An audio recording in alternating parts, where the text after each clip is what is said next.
after the CBS Sports Radio update with Rich Ackerman. CBS Sports Radio. Sports Flash. Until the NFL descends on Indianapolis for the upcoming scouting combine, and Steelers GM Kevin Colbert said he disagrees with the drama perception surrounding the Steelers, and again is taking calls on Antonio Brown and won't be pressured into making a deal. Nick Foles could be cashing in on his stellar relief performances from the last 2 years. Eagles GM Howie Roseman said they won't use the franchise tag on him, allowing him to hit the free agent market. Terrell Suggs reportedly hoping to return for a 17th year in the NFL and could stay in Baltimore, with the Ravens interested in bringing back the 7-time Pro Bowler. Head coach Pat Shurmur of the Giants said Eli Manning will be back next year, that he has something left in the tank. Johnny Manziel is running out of options as he was released by the Montreal Alouettes, and the CFL has barred any team from signing him. Another quarterback on the move is Alex Hornibrook, who is leaving Wisconsin, entering the transfer portal. Iowa's Fan McCaffrey was suspended for 2 games following his profanity-laced tirade at an official last night. College basketball underway are Maryland and Penn State. And also getting underway at the top of the hour will be second-ranked Virginia, which shares the lead in the ACC with North Carolina. The Cavaliers at home tonight to host Georgia Tech. Tennessee has dropped 2 of its last 3, both of those losses coming on the road. The Vols at Ole Miss tonight, and Houston goes for its 12th straight win at East Carolina. NBA tipping off at the top of the hour will be the Rockets and the Hornets in Charlotte. NHL getting underway at the top. Devils host the Flames, who have won 6 in a row. The Oilers and Maple Leafs face off in Toronto. I'm Rich Ackerman. This is the Moose. And I am Taz. Hey, Moose, we're going to be joined in studio by Oscar De La Hoya. Join us tomorrow morning, 6 Eastern, 3 Pacific. CBS Sports Radio. Erie's home for sports. CBS Sports Radio 96.3 and 1260.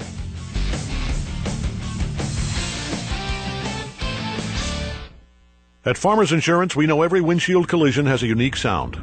Beetle. Bird poop. Drone. Seen it, covered it. Talk to Farmers. We are farmers. Bum, bum, bum, bum, bum, bum. Underwritten by Farmers Truck Fire Insurance Exchanges and Affiliates. Products not available in every state. What if donut shops were like most investment firms? They'd sell one kind of donut and expect everyone to like it. Sprinkles? No. Glaze? No. Ooey gooey fillings? No, no, and no. Creative planning is different. We look at your entire financial picture to create an individual plan just for you. Dial 866-439-5641 for a free no-obligation consultation with Creative Planning. Investment strategies recommended by Creative Planning are not assured of earning a profit or avoiding a loss in declining markets. Here's a deal from Sprint that you won't want to miss. Right now, when you switch to Sprint, we'll give you $50 on a prepaid MasterCard for each new phone you lease. The card is issued by MetaBank, member FDIC. Just register for the card online and you're good to go. That's right, $50 for each new phone you lease when you bring your number to Sprint. And when you get a new iPhone, you get an incredible new iPad for $99. Plus, a $100 prepaid MasterCard. Make the switch today.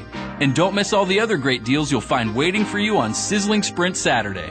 Join us March 2nd at your local Sprint store. Cards require 60 days of service before card ships. iPad 6th Gen 32GB $417 per month after $15 monthly credit for 24 months. Credit applied within 2 bills. Requires new line on qualifying plan. If you cancel early, remaining balance due. Taxes due at sale. Offer not available everywhere, subject to credit and $30 activation fee. Restrictions apply.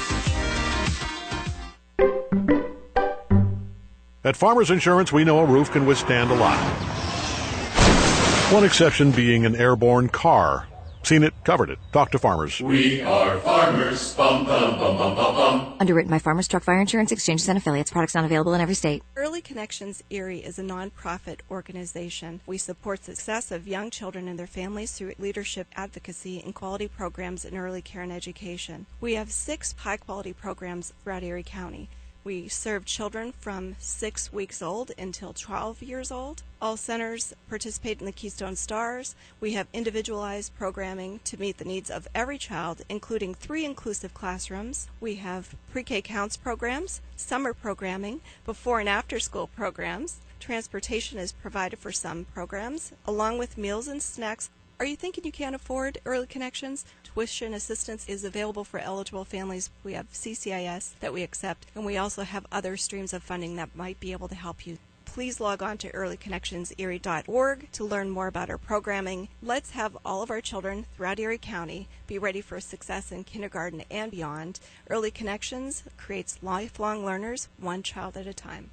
Are you or someone you know a kinship care family, someone raising another person's child, such as a grandparent raising a grandchild? If so, you're not alone, and help is available. In Erie County, we have a kinship care network under the leadership of Penn State Extension to provide help and support to our kinship families. We connect families with resources addressing legal issues, parenting, stress, and many other topics. The children that you have as your new family member many times have undergone a trauma, and so they need special help so that they can address the issues along the way. So how do we help these kinship families? Well, throughout the year we offer free gatherings and we provide programming for the entire family. And it's wonderful because it's all free. The entire family is welcome to come. We'll even provide child care for the youngest children, activities for the other children, allowing the parents to attend the classes addressing some of the challenges that they will be facing. For more information, contact Erie Kinship Care. There is help available for you. For nearly 130 years, EUMA and our predecessor organizations have ended homelessness for families with children. That's single moms and dads, veterans, and others. Together, we work to break the cycles of poverty and disease, and the only way we end homelessness in our community is through your help. Each year, you have helped over 2,000 individuals move from homelessness to home, from hopelessness to hope. But there are still families and veterans who need your help. With your gently used clothes for all seasons, your household items, and your furniture, we can move somebody into a permanent house of their own. Please drop off your gently used items at EUMA's Rainbow Connection on Buffalo Road. If you can't drop them off, schedule a pickup at 456-8073. And to see how you are changing lives in our community, visit us online at euma-erie.org. Thank you. Erie's home for sports. CBS Sports Radio 96.3 and 1260.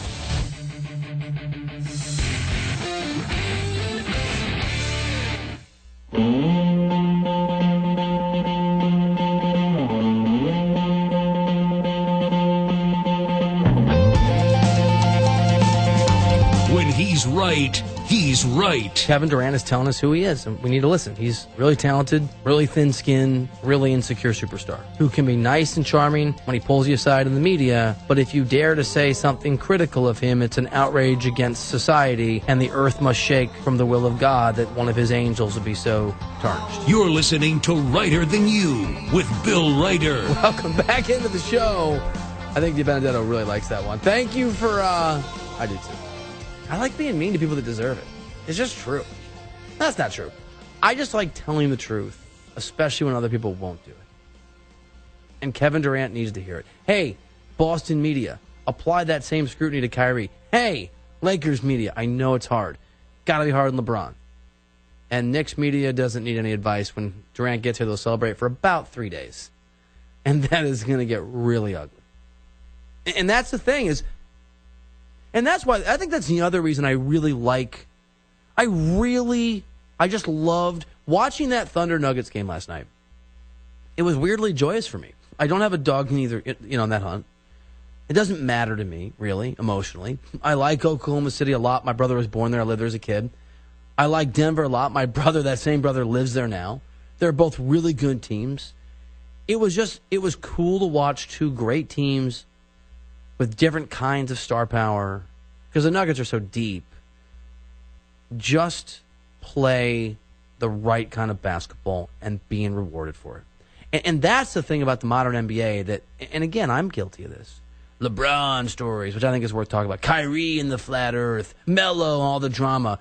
And while that's been going on, the counterpoint to that, or the counter reality, maybe more the reality that's joined to that fact, why those guys are struggling, is that modern NBA basketball is everything we've always said we want it to be, right?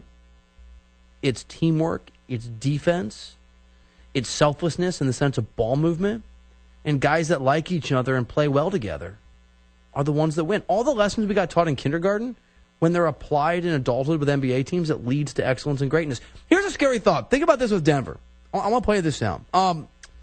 Mike Malone is the head coach in Denver, and he's got. In fact, I'll read Kyle Warren's tweet to set this up. Tweets at SportsWriter, Sports REITER. Nuggets are the next team that will overtake the West with Jokic. He's so good. Murray, Millsap, and the depth and talent on their bench. He's right. And Mike Malone kind of hit on that reality when he said the scary thought is that this is a team that hasn't played its best basketball yet. We had enough poise to stop the run, execute down the stretch, and get enough stops to get the win. As we all know, that's a very good basketball team. To have beaten them 3 times this year says a lot about our team, and I don't even think we played our best basketball yet. So Jamal was great, Nicole was great. It was just a hell of a team win for us against a quality opponent. It really was. And the other reason I want to celebrate the Thunder, even though they lost, I think ultimately lost by 8 or 9 or 7 or whatever it was, only 4 times in this season, and we're almost in March, only 4 times in this season has a team gone to Denver and lost a basketball game as the away team. And I think I brought this up on the show before, but now it actually is relevant. Denver is one of the hardest places to play in the NBA that nobody talks about because the altitude gets to guys. It affects guys. And it's not like you're playing the Broncos and you can go a day or 2 early and you're there for 4 days, you try to adjust. That's not the deal. And there aren't as many back-to-backs, and they don't do 4 and 5 nights like they did. They don't do it at all. But, it's a long season. It's a grind. And when you're on a road trip, you got to swing through Denver. I've seen, back on my beat writing days, column writing days on the beat, I've seen bad Denver teams beat good NBA teams because they just caught them in that altitude. Right now, Denver's a game behind the Warriors. I'm not saying they're going to beat Golden State. I don't think they are this year. They're not. But they lock in home court advantage for the playoffs. They can make the Western Conference Finals. And they can win maybe. It depends. The problem is the Warriors are probably going to roll through everybody. And if they don't, I think it was last year, they don't lose a basketball game on their way to playing in the Western Conference Finals, let's say against Denver, I'm not sure much the altitude is going to help, but it could. It could lead to a game. This is a team that is built in a real way for the long run. And on the opposite side of that, on the opposite side of what's going on, you've got I'm going to save this because I want to crush Kyrie just en masse in 15 minutes. But let me say this. The drama and the difficulties that are out there, the dysfunction that's out there, in huge storylines we talk about and in storylines that we don't, are the reasons that teams are underperforming. The Miami Heat, and I know they're not a sexy story, we're not on Miami, but I think it's interesting. It's interesting to me. Eric Spoelstra is an incredible coach. He has always been able to marshal for the most part. I think it was last year they missed out by a half a game or tiebreaker. His team to the postseason, even when they're not very good. And what's happened? Hassan Whiteside's a melodramatic It's time for Erie Otters hockey on WRIE Erie. CBS Sports Radio 96.3 and 1260 is proud to be the new home of Erie Otters hockey. Now let's go live and join the voice of the Erie Otters, Aaron Cooney.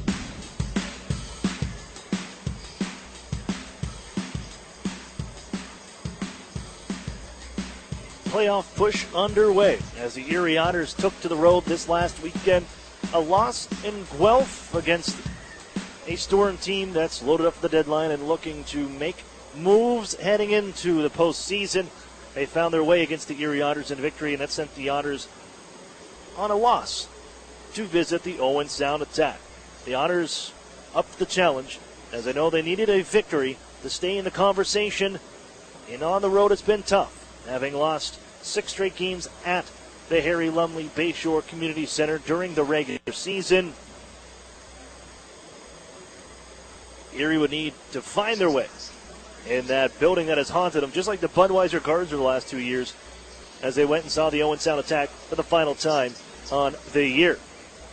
Things would start poorly for the Erie Otters. 49 seconds in, Taylor Grew would score all by himself, unassisted, 1-0 in favor of the Attack. The Otters would answer back, a power play goal from Matthew McDougall, and then that's followed up by Jake Golden's first as an Erie Otter. Erie has a lead just over 4 minutes later from the Attack opening the scoring.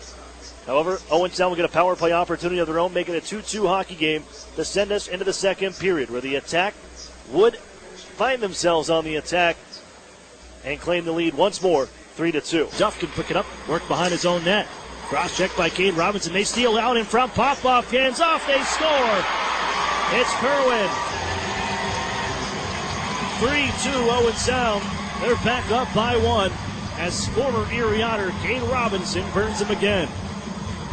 Former Otter Cade Robinson involved in the Luke Beamish deal would help set up the go-ahead tally, and it was 3-2 Owen Sound heading in to the third period with the Erie Otters. Well, somehow it's the third period where they love to make their mark. Lead the league in comeback victories with 6, and they're going to start number 7 as Emmett Sproul out of the penalty box would tie the game at 3. Left side, Poirier. Skip pass for Robertson. Picks it up off the boards. Sends it to the blue line. Parrott right back to Robertson. Right side. Out of the box comes Sproul. They strip the man of the puck, and here he's got numbers out ahead. Sproul with it. Left side. Golden in. Sellen join him. Sproul left side. Drags. Fires. Scores! Emmett Sproul ties the game at 3 as he goes short side on Guzda. And we're even from Owen Sound. Emmett Sproul ties the game. Then he helps set this one up as he bounces the puck to Joe Mack in front, and the Otters lead 4-3 in the third period. As the Otters work this one along the faceoff, backhand try. Joe Mack sends it over the glove hand, walking in front of Guzda, and Erie jumps ahead 4-3. 4-3, and the Otters are feeling pretty good about getting their first victory in this building under head coach Chris Hartsburg. But it wasn't meant to be in regulation time because Sergei Popov, the former London Knight and former Kingston Frontenac, would tie the game 4-all late. C keeps it alive, and finding this puck is 19 in red. Kerwin hit by Duff once more, able to shove it across. Now Popov left side, wrist shot. They score. Popov ties the game at 4. All at 4, and of course the Otters need to go to overtime. They lead the league with 8 victories in overtime, and they're going to make it 9. After Jamie Drysdale would chase down Aiden Dudas, who's on a short-handed breakaway. The Otters at the tail end of a period. Power play unit gassed. Chad Yetman can find the back of the net for Erie's 24th victory of the season. And Erie gives to Drysdale. Back to Jack Duff. 20 seconds to go on the right side. Drysdale calls for it. They'll go to Podubny on the left side circle. Swings it in front. Deflected in! The milk's gone bad. Chad Yetman in front deflects it past Guzda. And with 14 seconds left, the Otters take the game 5-4 in overtime. 24th win of the season. That is one more than they had all of the 17-18 campaign as the Erie Otters still in the playoff hunt and control their own destiny now moving forward. Hello again, everybody. I'm Aaron Cooney. It's the Erie Federal Credit Union pregame show. Otters and Guelph Storm once again. They just saw each other Friday night. 4-1 victory for the Guelph Storm. The Otters still lead the season series 2-1, and they'll see each other 2 more times in the final week of the OHL season. But the playoffs, well, just 3 weeks away. Erie's got 10 games left, and it starts tonight against the Guelph Storm. We got lots more coming up on the Erie Federal Credit Union pregame show. Otters and Storm from the Erie Insurance Arena. More on the way. You're listening to the Erie Otters Radio Network on CBS Sports Radio 96.3 and 1260. The Sheraton and Courtyard Erie Bayfront Hotels are proud sponsors of the Erie Otters. Join them for their pregame and postgame celebration at the award-winning Bayfront Grill or the brand-new Shoreline Grill, located just minutes away from all the action. Let them help you fuel up for the high-energy game with their extensive menus and craft brew selections. You oughter be dining with the best. The Sheraton Erie Bayfront Grill and Courtyard by Marriott. Every time you enter the doors at New Motors, you're guaranteed to find the most experienced team in town. They understand the value of teamwork, provide great customer service, fight to get you the best price, and at the end of the day, outstanding customer service is our goal. Only at New Motors. When you visit, remember, tell them Larry sent you. Together, Highmark Blue Cross Blue Shield and AHN St. Vincent Hospital are collaborating for cancer breakthroughs. We're sharing insights to help improve treatment times and results for you and your loved ones. For certain types of cancer, radiation treatment times have been cut in half and achieved the same level of success, exposing patients to less radiation and giving them a chance at a quicker recovery. Highmark and AHN St. Vincent. Together for health, together for you. Visit togetherforerie.com to learn more. It's brand new and a classic, the Mitsubishi Eclipse Cross. This CUV delivers direct injection, turbocharged performance with super all-wheel control. Its dynamic design comes in great colors. Technology includes blind spot warning, lane change assist, and rear cross traffic alert. Lease the all-wheel drive Eclipse Cross. Only $279 a month, 0 down, sign and drive. And watch it turn corners and heads. MSRP 25025, 36-month lease, 10,000 miles a year with approved credit pay. Business plus tax, $599 paid at signing. Includes first payment, doc fee, cap fees, title, and registration. The new home of the Erie Otters, WRIE Erie, CBS Sports Radio 96.3 and 1260. Welcome back inside the Erie Insurance Arena. Otters and Guelph Storm back at it again here this evening. They just saw each other as the Otters went and visited the Storm on Friday night at the Sleeman Center. Here we are now from the Erie Insurance Arena to get back at it once again. Hello again, everybody. I'm Aaron Kuhn. It's the Erie Federal Credit Union pregame show.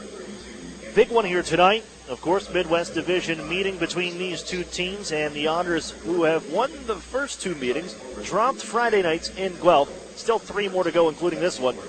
And you never really know what you're going to get when the Guelph Storm and the Erie Otters come together. It doesn't matter who's got superstars, who's got the best record. It seemingly never matters because you usually get a pretty good hockey game between the two.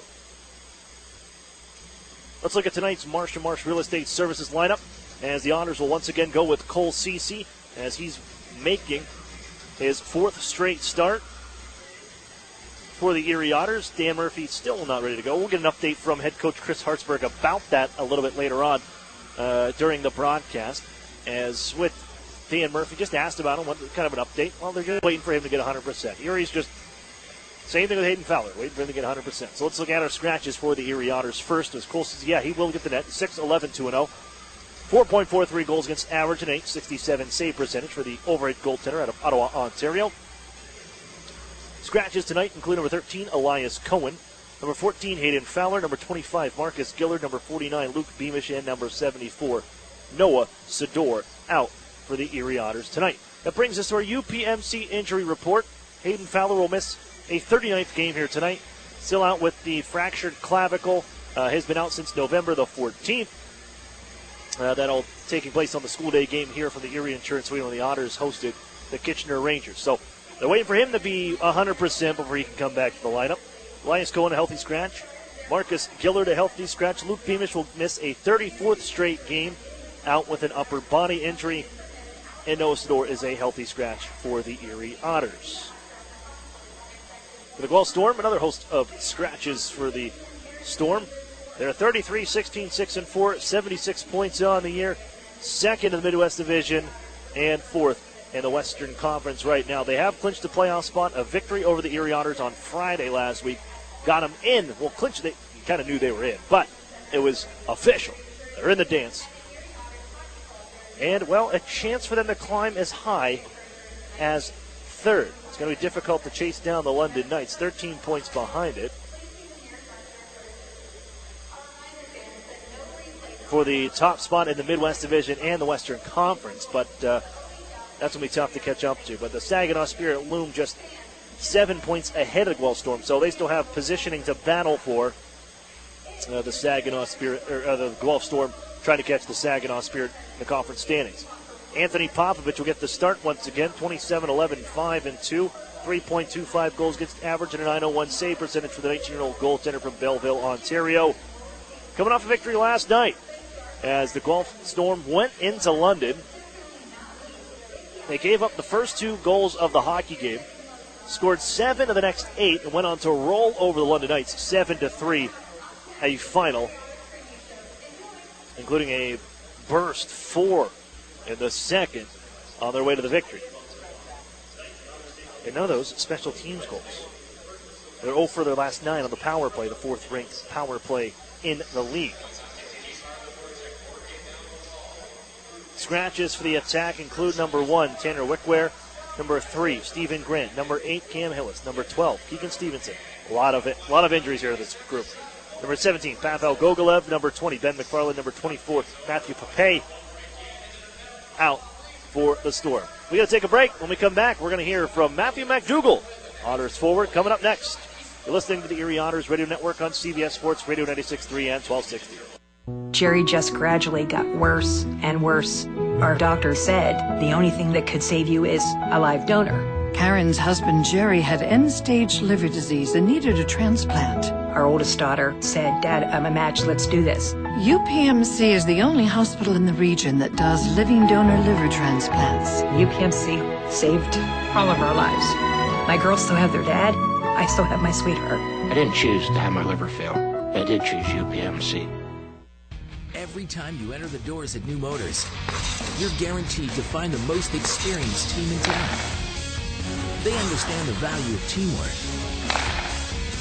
provide great customer service, fight to get you the best price, and at the end of the day, outstanding customer service is our goal. Only at New Motors. When you visit, remember, tell them Larry sent you. Over the years, technology has greatly improved the productivity of the business office. From faxes and copiers to multifunction printers, now we just don't know how to get things done without them. And that means you need a reliable printer copier and a dependable service plan. That's why you should trust Cooper Business Machines. They are Erie's only authorized dealer for sharp document systems. And most importantly, they'll maintain your machine so that it continues to, well, work. Just like your car, it needs regular maintenance and parts need to be replaced regularly. If your copier isn't properly maintained or you're not getting toner in a timely fashion, then you've been reminded of what it's like to work in the dark ages. Don't wait any longer. Your business requires dependability. Shouldn't you expect the same? Cooper Business Machines, Erie's only authorized sharp dealer and service provider, helping you get back to business since 1980. Online at cooperbusinessmachines.com or call 456-7585. The new home of the Erie Otters, WRIE Erie, CBS Sports Radio 96.3 and 1260. Welcome back inside the Erie Federal Credit Union pregame show. Aaron Cooney here, joined at this time by Erie Otters forward Matthew McDougall. And Matthew, now that you're a few weeks in now and over a month with the Erie Otters, how has this group kind of come together now, fighting for a playoff spot, bringing in you, Jake Golden, Cole Cece, and having to deal with a couple departures that were here for a long time. But where's this group at right now? I think we're in a really good spot. I think we got a young group, but we're in a position where we've come in with good teams and really gave a good run for their money. So I think like a game tonight, we just have to play our best and play the way we know we can, and I think we can be just fine. We've seen you on the power play here the last couple of top power play line there the last couple of weeks, a couple power play goals to go with it.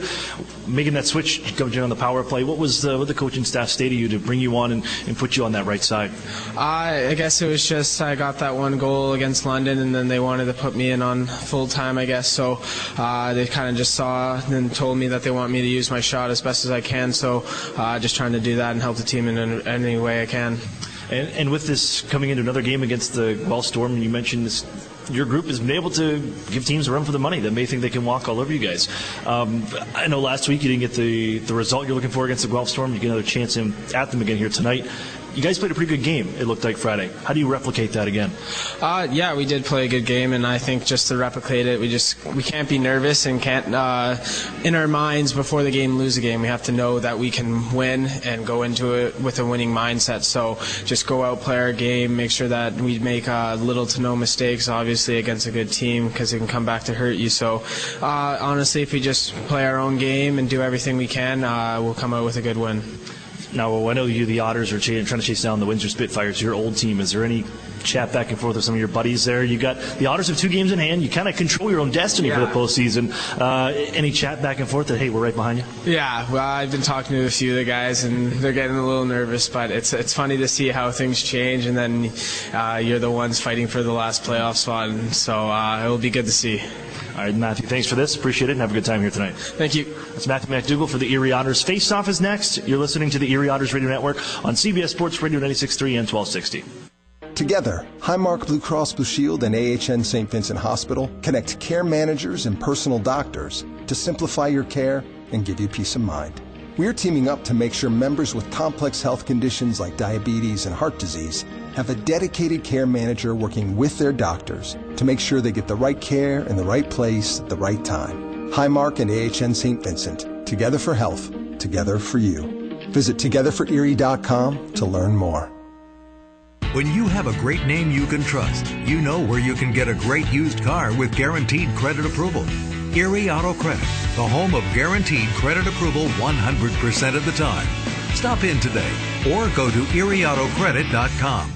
Sadly, crime can strike anyone at any time. The good news is the Crime Victim Center of Erie County has been here for 45 years helping all victims of crime, be it rape, theft, assault, vandalism, burglary, or abuse. Report any crime to the police within 72 hours to secure your rights to victims' compensation and restitution. Call the Crime Victim Center of Erie County at 454-9414. They'll assist you in filing a claim, and if you need counseling, contact them 24 hours a day, 7 days a week. You're not alone. The Crime Victim Center of Erie County can help. Paid for with Pennsylvania taxpayer dollars. At ServPro of West Erie County, no job is too big and no question is too small. So when fire or water damage strikes your home or business, call on ServPro of West Erie County at 814-806-1987. That's where you'll find a team of specialists that's faster to any size disaster. So when the things that matter most are on the line, call ServPro of West Erie County, 814-806-1987 to help make fire and water damage like it never even happened. Franchises are independently owned and operated.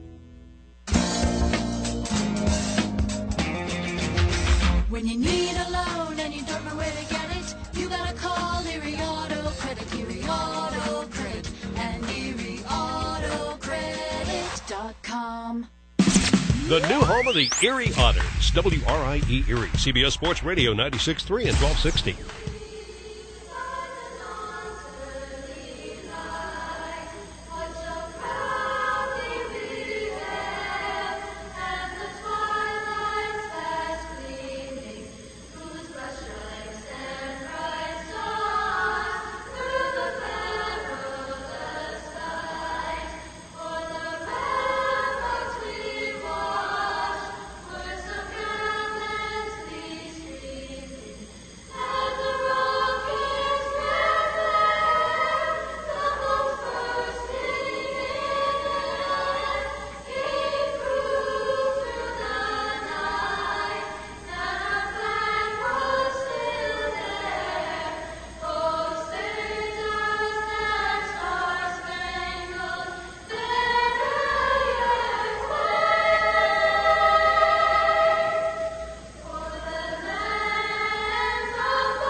Good evening, ladies and gentlemen. Welcome inside the Erie Insurance Arena, where tonight the Ontario Hockey League presents the Erie Otters hosting the Guelph Storm.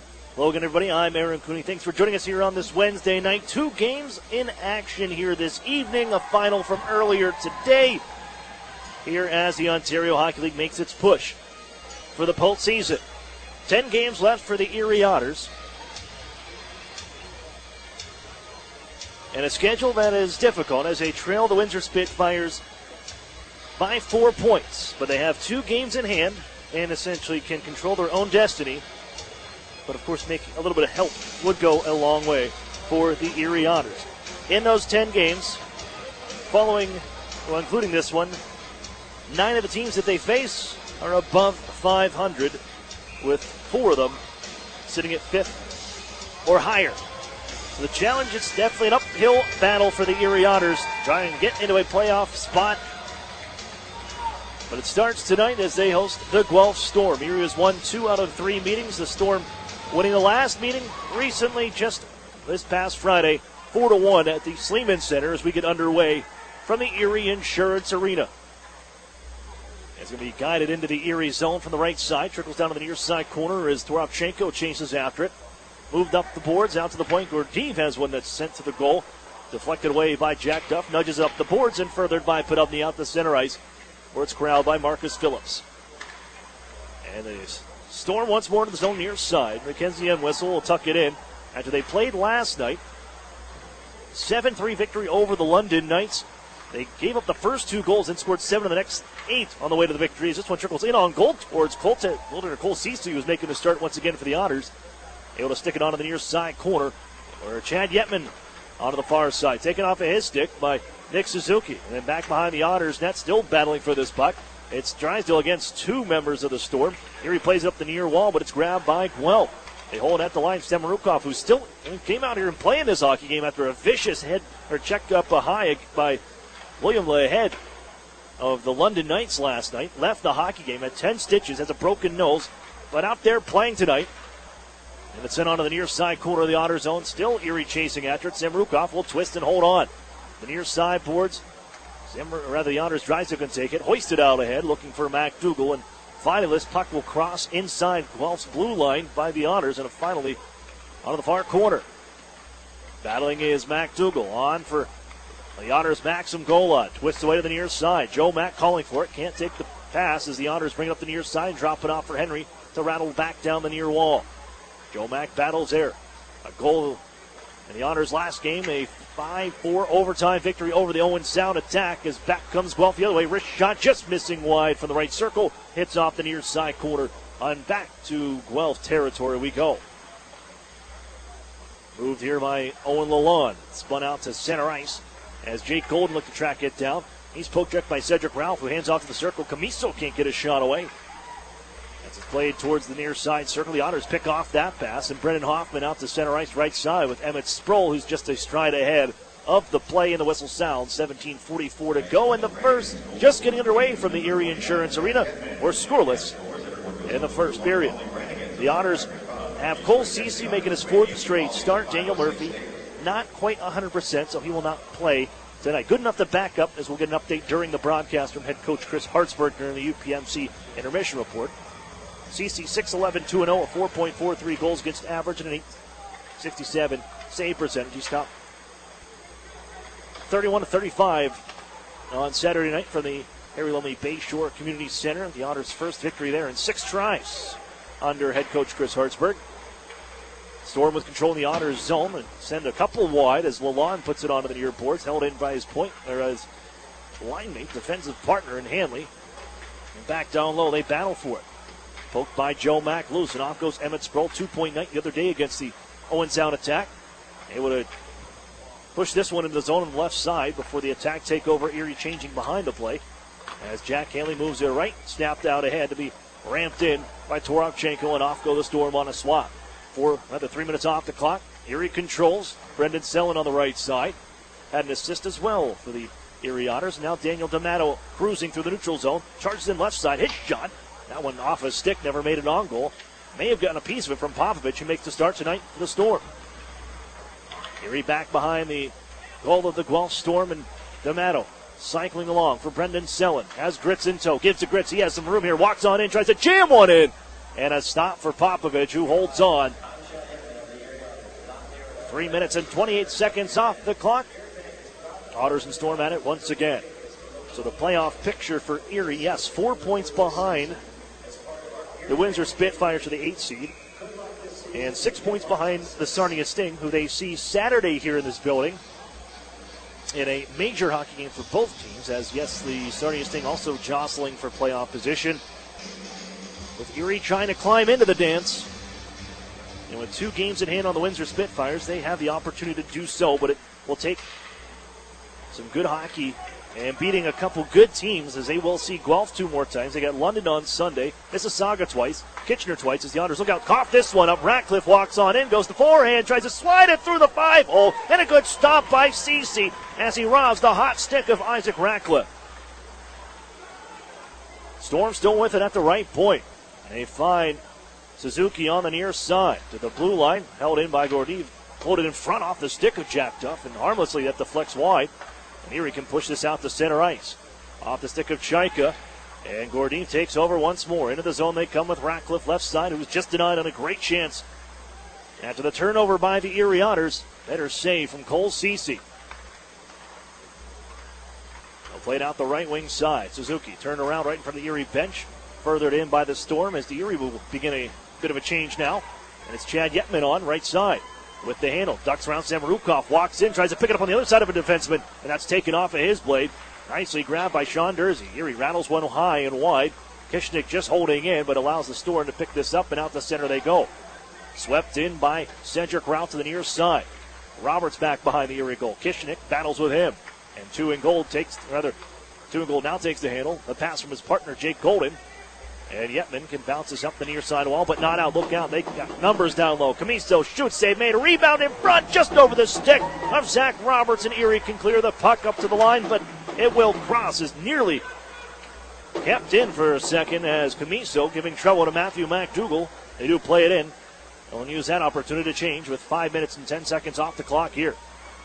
Well, the Otters, at least if you're going by the first 5 minutes or so, turnovers as there's another poke check by Entwistle to the near side. They cannot continue to do that here against this Guelph team. Hanley to the goal. That one wide. Settles behind the net here. Brought out near side. Mackenzie Entwistle, OHL champion with the Hamilton Bulldogs last season. Played out towards the point. It's grabbed by Hanley. Right side, Lalonde sends it to the goal. Blocked by Golden. Self-inflicted wounds from the Erie Otters on these last couple of shifts as Gola can dance around a few. Hands off to Hoffman. Here's a break. Hoffman shoots. Saved by Popovich. And he holds on. 14-13 left here in this first period.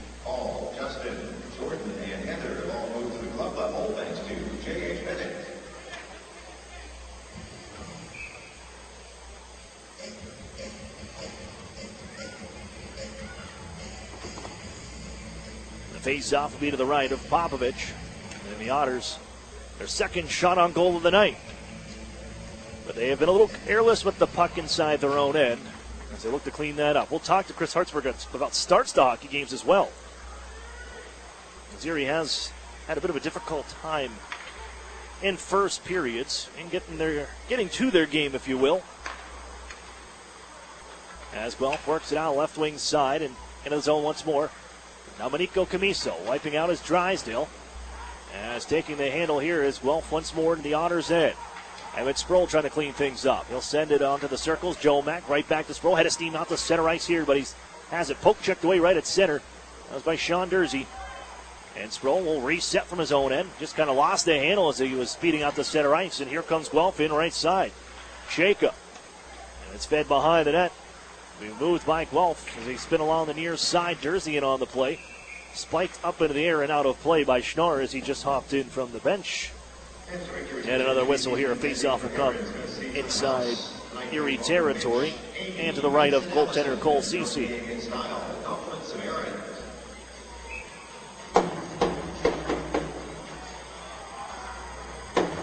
And Erie has allowed the second most goals in the first period to begin hockey games. A shot from Ratcliffe. Oh, wow, what a stop. Just reactionary as Ratcliffe puts it off of Cece and then bounced around the crease and Cece kicks it away. And Erie sends us out to center ice. And Cole Cece came up with saves when he needed to on Saturday to give the Otters a chance to come back and win that hockey game in Owen Sound. As Ratcliffe puts another one towards the goal, it'll settle on the near side corner. Bounce to the point. Ratcliffe covering there. One time around the way. Samarukov. It's blocked by Daniel D'Amato. Bouncing puck glove down and moved ahead by Alex Gritz. Left side and around Dersey. Ratcliffe is back for the Storm. He feeds it behind his own net. As Suzuki put down to the ice by Brendan Selwyn. Samarukov will find this puck back behind his own net. We'll move it along for the captain, Ratcliffe. He's got 8 goals in his last 3 hockey games, including 2 hat tricks, one of those against the Erie Otters. Here's Dersey, drop pass, Schnar, wrist shot blocked by Ryan Martin, who put the leg down and sends it off the glass back to center. They reset, and the Storm come back in with Suzuki. Along the near boards here, he just hoisted ahead to center ice. And again, the Storm reactivate from center, bouncing one in, Marcus Phillips. Shrugged behind the net by the Otters goaltender Cece, and then Kishnik can move it along for Peter Chaika. Chaika to Singer, taken away by Camiso, and they'll hold on back to the near side. The Guelph take over. Fedor Gordine, 29 in white. Former Hamilton Bulldog and Flint Firebird as well. He's made his way around the Ontario Hockey League. He's going to pick this one up. Tripped up was the Otters Podubny, followed up by Peter Chaika, who rattles that shot wide. And Erie holds in after the misfire. Along the near boards, Garrett Podubny flips it back behind the net. Singer went to the front of the goal here and allows Phillips to get there first. And now Zachary Roberts, part of the rest of that Owen Sound contingent that came over near the deadline for the Guelph Storm. Otters back off. They'll make some changes now with 11:25 to go in a scoreless first period here from the Erie Insurance Arena. Shots on goal, 5-2 in favor of the Storm. Here's Roberts left side. He'll loft it on to the far corner. Cross corner shoot in, and the Otters a chance to break out behind their net as Guelph finishes off a change. Jake Golden, who scored his first as an Erie Otter the other night in Owen Sound. Golden drops it off near side as he crosses the line. Bounce back to the blue line, and Yetman didn't know it was going. He went to cover for Jake Golden, but the puck back to Erie ice on the drop pass. Out at neutral ice now, near intercept, results in a offside play as Guelph was coming in. And the whistle sounds with 10:56 to go.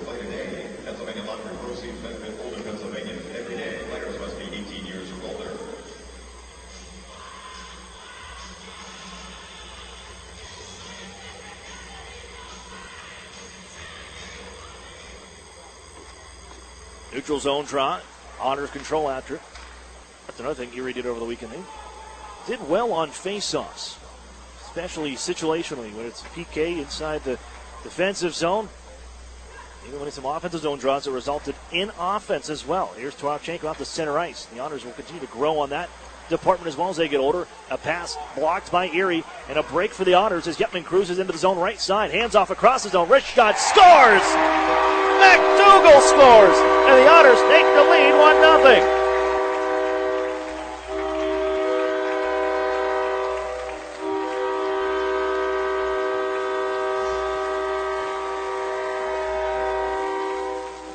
That's goals in 2 straight games for Matthew McDougal and 3 in his last 4.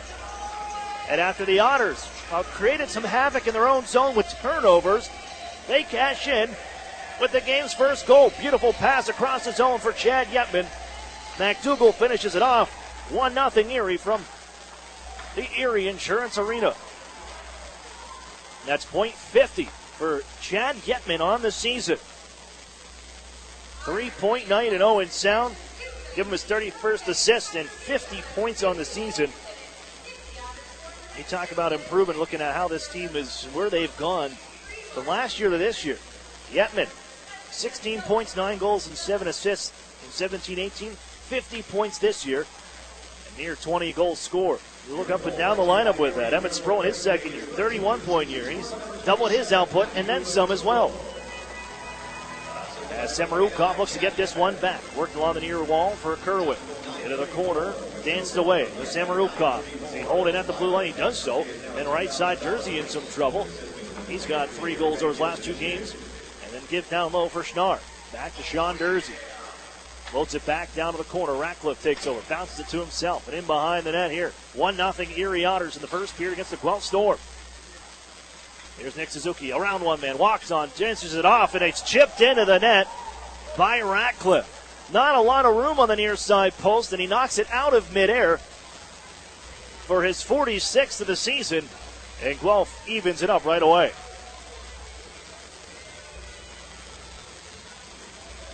And that's 9 goals in his last 3 games as Suzuki. You see the star power on display. Around one man, dish along the goal line. And Ratcliffe looking to net 50 on the season. More importantly, he ties his hockey game at 1 with number 46. Brennan Seltman sends one off a stick to the near side. It'll be chased down by Owen Lalonde. And a 1-1 game right back where we started. Camiso out ahead. A former teammate of Cole Cece's when he was with the Oshawa Generals. Right side, wrist shot, glove save. Cece with 9:20 to go. He'll hold on, and we'll get our break. All even, 1 apiece here from the Erie Insurance Arena. Erie Otters and Guelph Storm.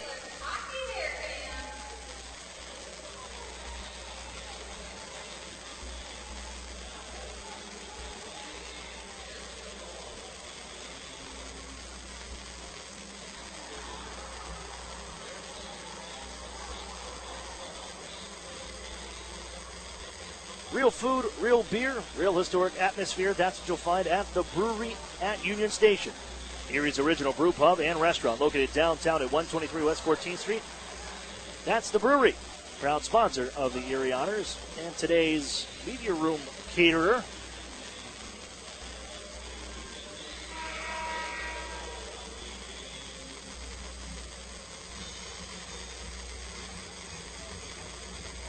As As we sit tied at 1, Otters and Storm for the 4th time this season. Erie took the first 2 meetings in overtime.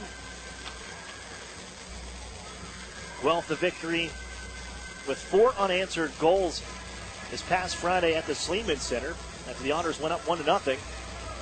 Erie's hoping it's not a replay of that. As Guelph wins this draw, send it back to the near side corner. It's spinning there as Cedric Ralph as Jake Golden tries to tee him up. On for Roberts into the blue line. He'll hold in. Sent across by Zach Terry. Fed to the net here. Save made. Rebound in front. They score. Tapped in Roberts. And Guelph jumps ahead 2-1.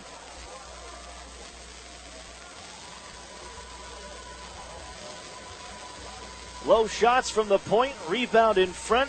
And Zachary Roberts stashes it in from the near side post. As the Otters didn't have anybody on that near side with Zachary Roberts has removed it up the wall. You go D to D. Get the shot on net. Good things happen. And the Storm jump ahead 2-1.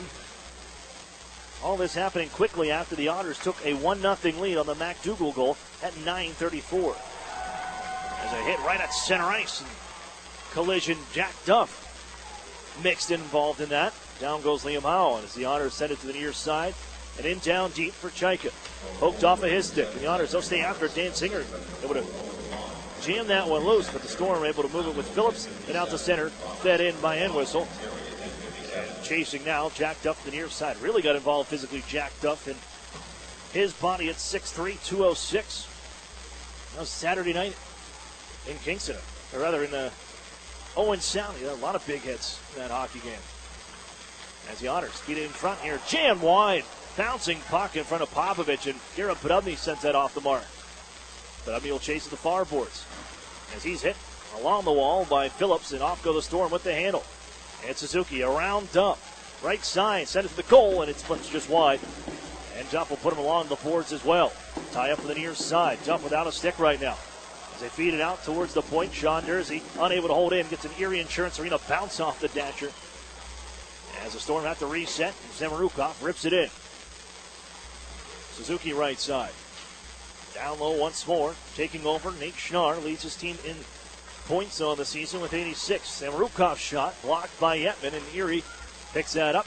And a pass out ahead goes off the stick. Back check from Suzuki, sends it into his own end.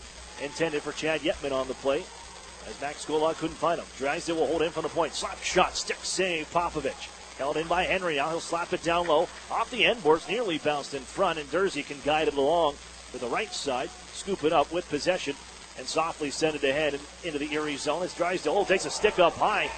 Ratcliffe got it up and gouged him underneath the visor. As Drysdale took a high stick Saturday at Drew Blood as well at the overtime frame. And I think we're going to have one of those here again. The same situation. May have caught him on that.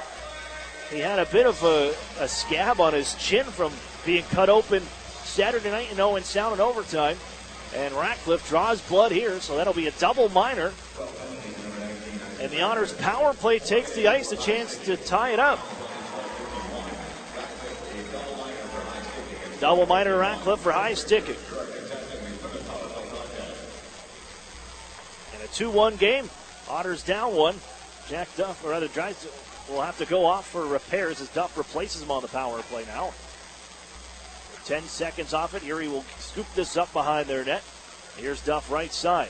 Hits the brakes as he crosses the line. Sends it across the zone for Emmett Sproul. Stripped of the puck, but Golden will hold in. He just has to feed it down the far boards before it's dished ahead by Zamarukov and cleared to center. Here he comes rambling back in. Moves along for Sproul down to the corner. Feeds it right back to Duff near side. Tries to jar it down the near wall with one hand on the stick, but it's taken away by Toropchenko and head for Ralph left side. Who just holds, waits. They're changing penalty killers back behind him, and he'll dish it back to his own end, where Guelph holds this one, and will send this high into the air and on down on the clear. And the Otters a little bit of trouble here as Golden peels off. Gets a little time behind his net. Changes of the power play unit as Golden works ahead. Dish near side intended for Golod. Ramped right back to Erie ice. Garrett Podubny to settle it down there. Down to 2 minutes and 50 seconds on the man advantage. Erie's power play 15th in the league at 18.3%. They went 2 for 3 the other night. Here's Golan walking to the goal. Backhander rises high. He'll settle the far corner. The Otters glove it down. Keep play alive. To the blue line for Golden. McDougal right side.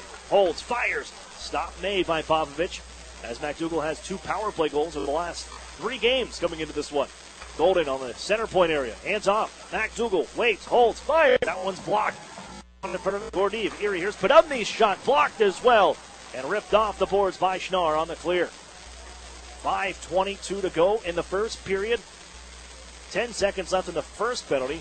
The double minor for high sticking to Isaac Ratcliffe as the Otters dish it out to center ice. Jammed in by Podubny to the far corner.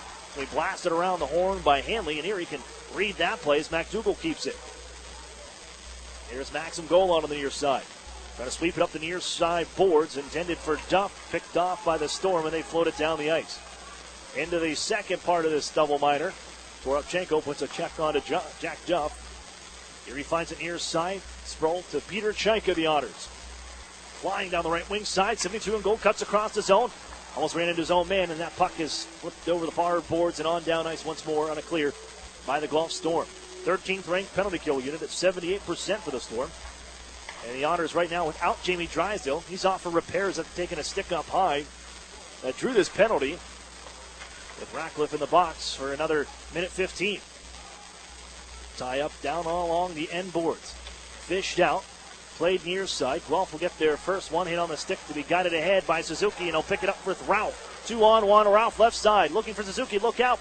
Blocked in front. Sproul didn't let the pass get through. And moved by Emmett Sproul to skate it out of danger with 55 seconds left. But it's taken off his stick by Ralph. Shoots. Blocked. Suzuki to the goal. Saves Cece. And he holds on. They scored a shorthanded goal. That was by Isaac Ratcliffe, who's in the box right now on back Friday night at the Sleeman Center. And Cedric Ralph with a great opportunity. Working in, trying to pass it back to Nick Suzuki. But Emmett Sproul defensively takes it away. They still get a good chance with a bouncing puck that Suzuki puts on net, and Cece comes up with a save.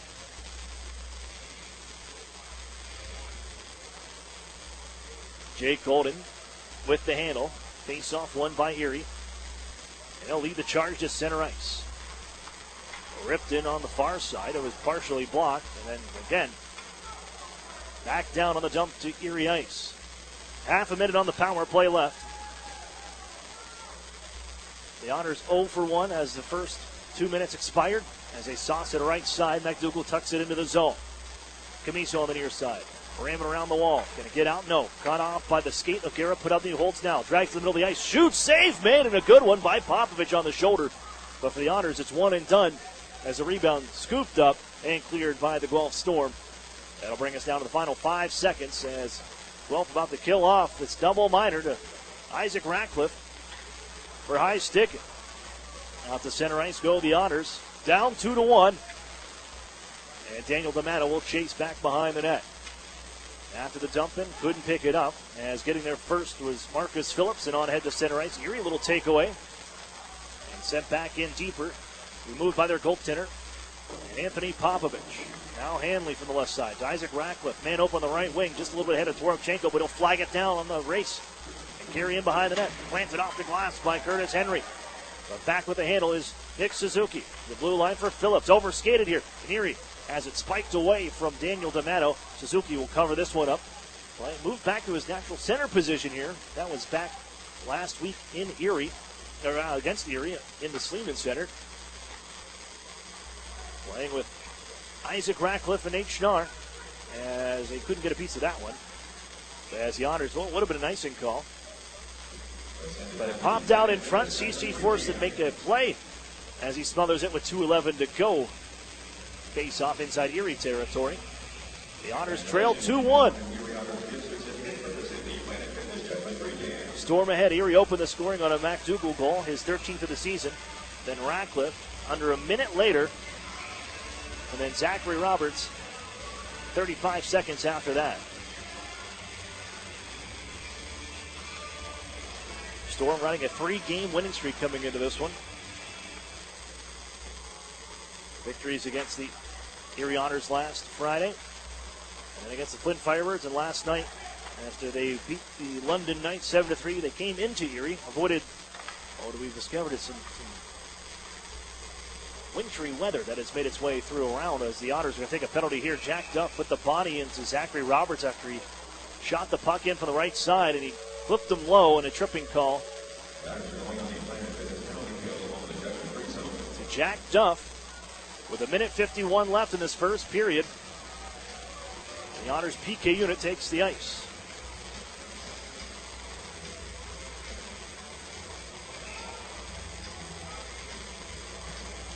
The Otters PK went 5 for 5 against this Guelph Storm power play Friday night at the Sleeman Center as Curtis Henry loses the handle from the near side. Helped along by Chad Yetman, who gives it up. Look out in front. Suzuki shoots, breaks it off the post. They juggle the near side, and they reset. Dersey back on for Suzuki. Dersey center plate. Here comes Schnarr. One time. Stop made by Cece. They hold in with Sean Dersey. Gives across. Nice reach to knock it onto the near side. Boards by the Otters. Freed puck. As one man, they'll get the white shirts in. Mac Dougal puts a check on to Cedric Ralph. They continue to battle for it before Dersey can take over. And he holds from the center point area. Ratcliffe lost a stick. He has to head off now. And as he makes his way to the bench, here he can deflect that past the center ice. And Mackenzie Entwistle will reset. He replaced Ratcliffe into the zone left side. Guelph resets with a minute to go here in the period. Samarukov holds it on the near circle. Schnarr right back to Samarukov at the point. Right side circle. It's Nick Suzuki. Now Schnarr sets up Samarukov. A blast, and that went off a leg wide. Held in by the Storm. It's Nate Schnarr setting things up again. Knocked off his skates, but Toropchenko follows up. They get to Samarukov. Another drive, and he scores. Traffic in front. Samarukov with a broken nose and 10 stitches in all from last night's hockey game. Blows one past the Otters, and it's 3-1.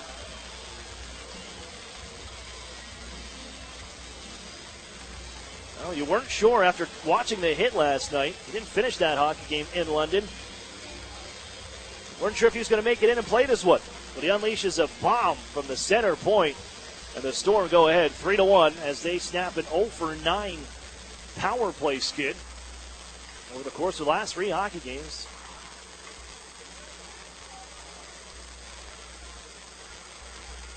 They cash in with just half a minute left in the period. 3-1 in favor of the Guelph Storm. Here comes Erie right back. Trying to get one before this period ends. Chaika on a cross. Grabbed by Max Gola. Gets a shutaway save made. Singer in front. It just bounced over his stick, and he couldn't pot it home. Camiso left wing side with 10 seconds to go. Can't make the move around Kishnick, who stands him up. And maybe one last chance for the Otters with 3 seconds to go. Singer to Chaika. Got to get a shot away. Chaika shoots. It's off a leg and out of play as the buzzer sounds.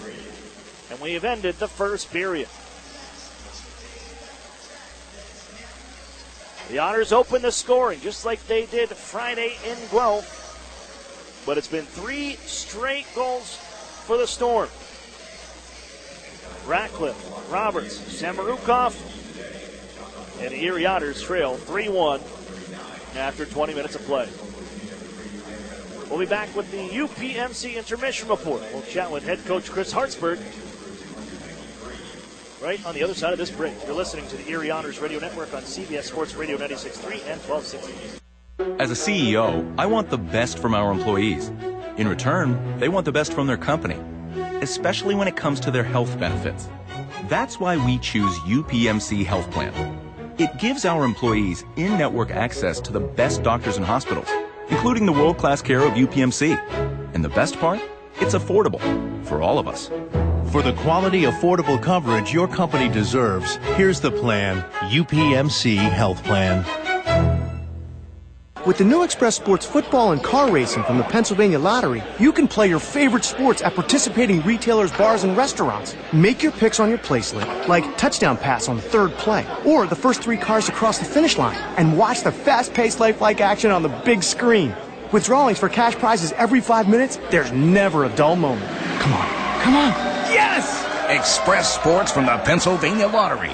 Compete from your seat. Players must be 18 or older. Benefits older Pennsylvanians every day. It's brand new and a classic, the Mitsubishi Eclipse Cross. This CUV delivers direct injection, turbocharged performance with super all-wheel control. Its dynamic design comes in great colors. Technology includes blind spot warning, lane change assist, and rear cross traffic alert. Lease the all-wheel drive Eclipse Cross. Only $279 a month, 0 down, sign and drive. And watch it turn corners and heads. MSRP 25025, 36-month lease, 10,000 miles, 0 is approved credit payments plus tax, $599 paid at signing, includes first payment, doc fee, cap fees, title, and registration.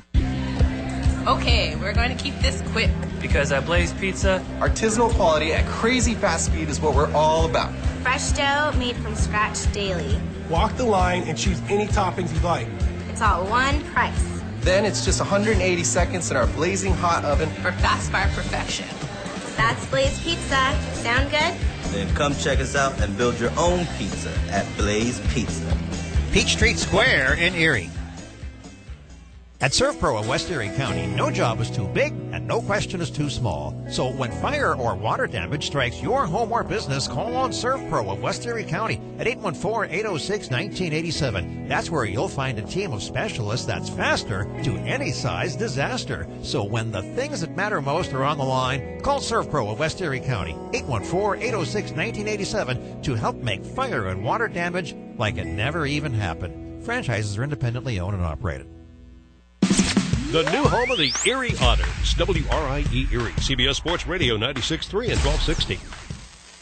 Welcome back inside the UPMC Intermission Report. Aaron Cooney here, joined this time by Erie Otters head coach Chris Hartsburg. And Chris, weekend on the road, you did get 2 points out of it, and it seemed, even with the game on Friday, it seemed like it kind of set the tone for the weekend for your group, the way they performed against the Guelph Storm. First, how did you evaluate that game before you get another one against the Storm here tonight?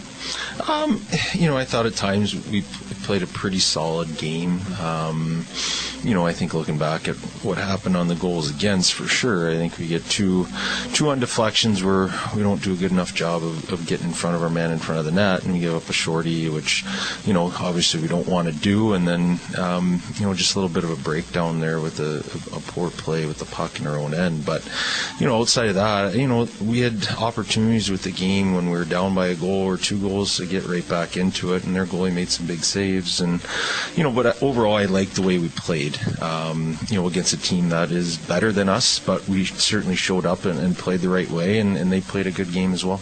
And your team came right back out the next night, and that's going to be tough to do, especially in Owen Sound, knowing how this team has had a hard time the last couple of years. Really, historically, it's a losing record in the Bay Shore there, but your team comes back from behind in that third period, sees a lead kind of disappear real quick, but in overtime again, this group comes up with the 2 points. How'd you see them execute back-to-back nights? Yeah, again, I thought our start wasn't great. At least our first 2 shifts weren't great. We obviously get scored on our first shift, and I thought our bottom 6 really had 2 back-to-back shifts there that really set the tone for us. I thought after that, I thought we started playing real good hockey. We skated, we checked really well, and throughout the game, it was a little bit of, at times it was helter-skelter, but, I thought, had we maybe made a few better decisions with the puck leaving out our zone, that it wouldn't have led to so much time in our own end. But saying that, like I said, we're down by a goal going into the third, and we come out and we played our game, and I thought we had the better play of the period, and, we get the lead, they score a late one, but, certainly I thought our kids really wanted that extra point. It showed. Cole Ceci in the net for both games and dealing with an injury to Dan Murphy. Is there an update on Dan Murphy? And for Cole Ceci, how has he settled in as kind of the guy for the time being until Dan is ready to get back out there and start? Yeah, obviously Dan's healthy enough to back up, so it's one of those things where we're just kind of managing it a little bit and being overly cautious probably, but, I think Cole's able to go in there and give us solid minutes, and that's all we need out of him. And in saying that, we obviously we want to get Dan back in the net as soon as we can, but certainly won't happen here for another day or 2. Your team, as you come into another week here with 3 games on the way in 10 remaining on the regular season. I know it's chasing down a playoff spot, but also this team looking to play consistent hockey. As you come and look at this hockey game, and you mentioned about Saturday's game, a slow start in the first period. Your team has given up the second most goals in the first period. I'm sure it's a mark throughout the year that you've tried to clean up, but what goes into having a better start for a hockey team? Yeah, there's a lot of things. I think for me, it's our preparation at times I don't think it is good enough leading into games. I think whether it's, we're a little too loose or we're not thinking about the right things, and that's put on the players. I mean, we talk about it constantly about how, showing up the rink ready in the right mindset of what we need to do. And, I think that's our youthfulness showing up at times and playing against the teams we have been playing. It's not like we play teams that are younger than us or, teams that don't have guys that have been through the ringers here in this league. And, I think that's all part of maturation and getting used to the league. And, I think in hindsight, yeah, you say that. And, I think our ability to come back is shown. And certainly we don't want to do that. But, I think some of that comes into our style of play and getting all four lines involved in the game and allowing us to wear teams down a little bit. But, it's certainly not something that we want, but it's something you got to deal with a young group. So what is it about overtime and coming back from behind? You lead the league in come from behind victories when trailing after 2 periods. 9 overtime games out of records, at least online. No team has ever recorded 10 overtime victories in a season, and it seems like this group has an opportunity to do that night in, night out. But when it gets late in this team, do they just find a second energy? Is that youth that kind of fills in there to have some fresher legs maybe towards the end?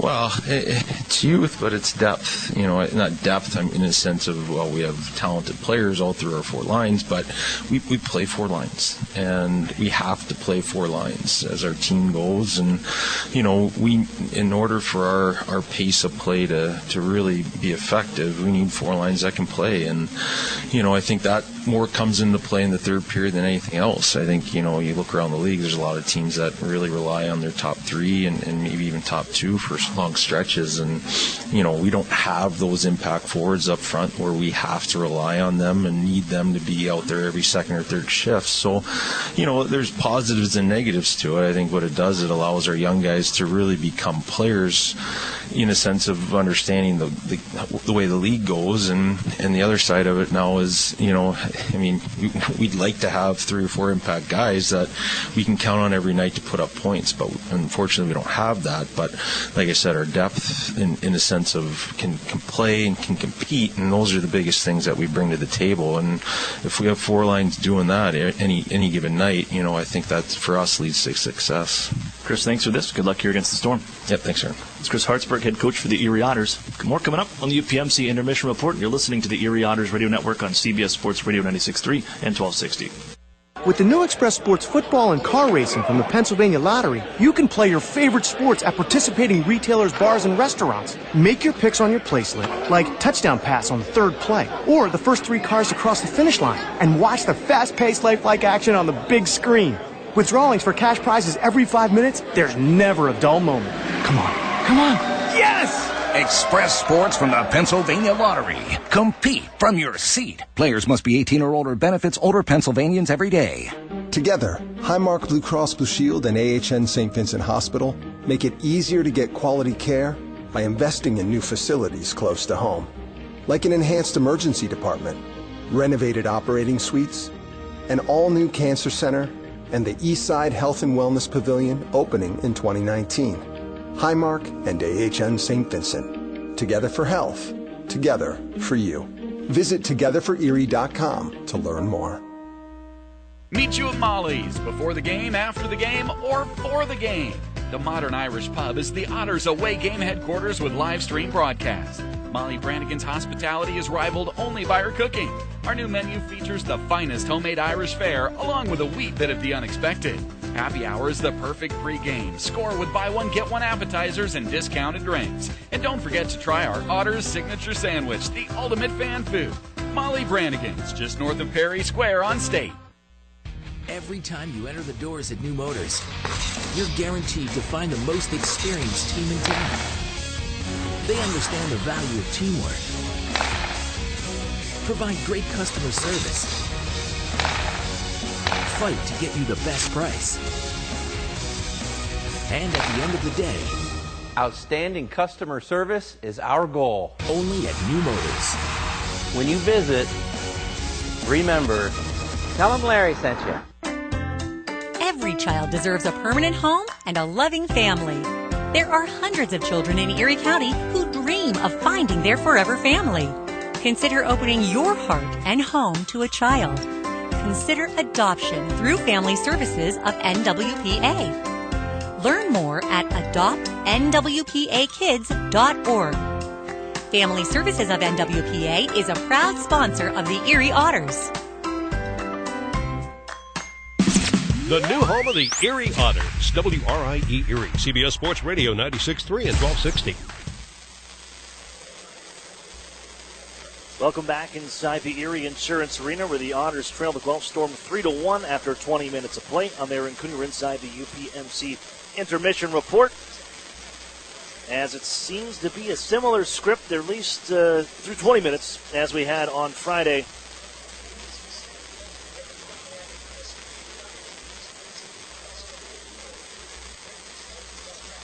As the Otters scored the game's first goal Friday night at the Sleeman Center, and it was 4 unanswered by the Storm on their way to a 4-1 victory. Here tonight, Erie opens the scoring at 9:34. As Matthew McDougall has his 13th of the season, his third in 4 games. The Otters lead 1-0, but it's Guelph all after that. After the Otters took the 1-0 lead, 58 seconds after that, it's the Storm on the board to tie it with, of course, Isaac Ratcliffe with his 9th goal in his last 4 hockey games, 1-1 game. And shortly after that one, just 37 seconds after they tied it up that one, Zachary Roberts, the former Owen Sound attack, finds a rebound in front, stashes at home for his 8th of the year, 2-1 in favor of the Storm.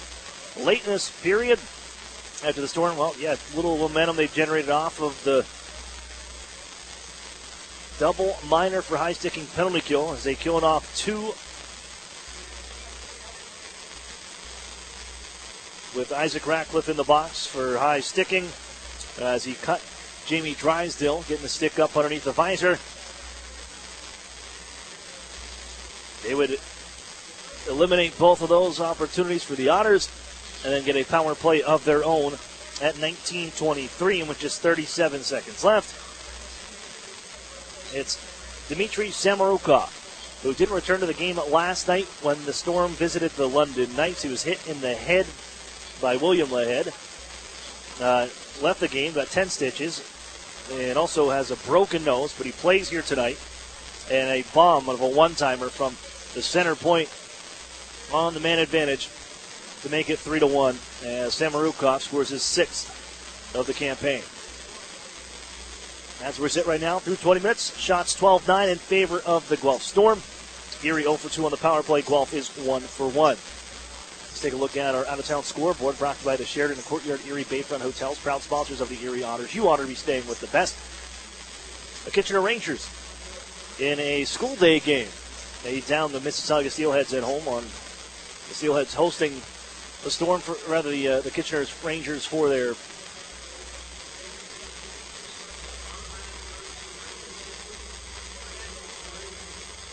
school day game. 3-2 the Rangers over the Steelheads, or the Mississauga Steelheads. And in action right now, a battle of the Titans over in the West Division. The Saginaw Spirit on the road. They got a 2-1 lead over the Sault Ste. Marie Greyhounds through 20 minutes of play. We got the second coming up next. You're listening to the Erie Otters Radio Network on CBS Sports Radio 96.3 and 1260. Jerry just gradually got worse and worse. Our doctor said the only thing that could save you is a live donor. Karen's husband Jerry had end-stage liver disease and needed a transplant. Our oldest daughter said, "Dad, I'm a match, let's do this." UPMC is the only hospital in the region that does living donor liver transplants. UPMC saved all of our lives. My girls still have their dad. I still have my sweetheart. I didn't choose to have my liver fail. I did choose UPMC.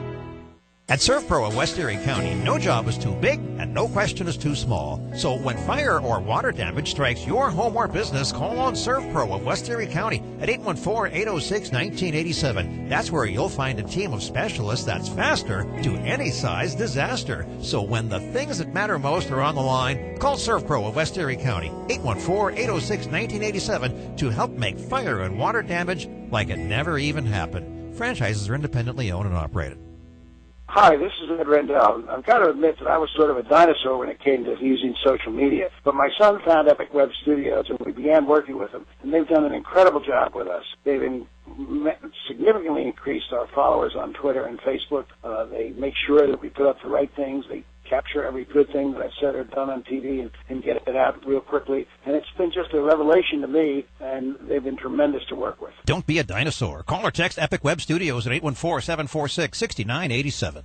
What sedan lets you hit the road and not the gas station? With an average of 37 miles per gallon highway, it's a 2018 Nissan Sentra. This compact sedan has a sporty profile thanks to its sleek aerodynamic design. It also has other great standard features like Bluetooth and remote keyless entry. The 2018 Nissan Sentra. Zero down for only $199 a month. Sign and drive. What's the best-selling SUV in America? It's the Nissan Rogue. Zero down for only $279 a month for 36 months. Sign and drive. The Rogue has standard features such as zero-gravity seats, Android Auto, Apple CarPlay, and rear cross-traffic alert. Zero down for only $279 a month for 36 months. Sign and drive. Stop in and meet the Rogue family at Interstate Nissan, 1.5 miles south of I-90 on Peach Street. 18 Nissan Sentra, selling price $19,247, VIN JY320068. 18 Nissan Rogue, selling price $26,100, VIN JP503998. Both leases 12,000 miles per year for 36 with Tier 1 credit approval through NMAC. Lease payment is plus tax, title, license, stock fee, and $595 acquisition fee.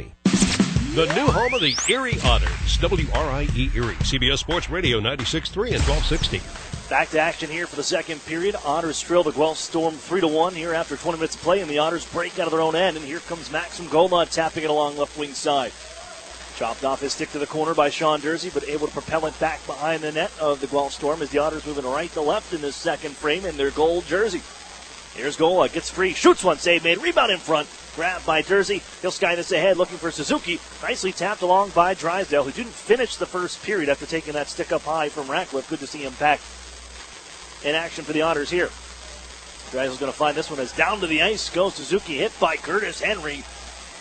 And Max Golod will play this one down on the clear. Nice take. That was Sean Dersey who's shaken up a bit on that hit from the Otters' Curtis Henry. Just crossed that blue line, and with a minute off the clock here in the second frame. This one's launched ahead to the Erie line. Ryan Martin can intercept, guide along for Jack Duff. Played ahead. Here's Daniel Singer to Garrett Podubny. 2-on-2 into the zone with Chekic. Podubny shoots one, glove save, and holding is Popovich. And Popovich, I think he knows where Garrett Podubny's going. He tested that glove a lot during the meeting last week.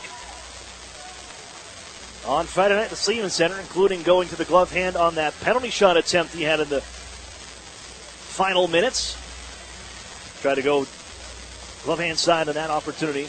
Popovich ready for it.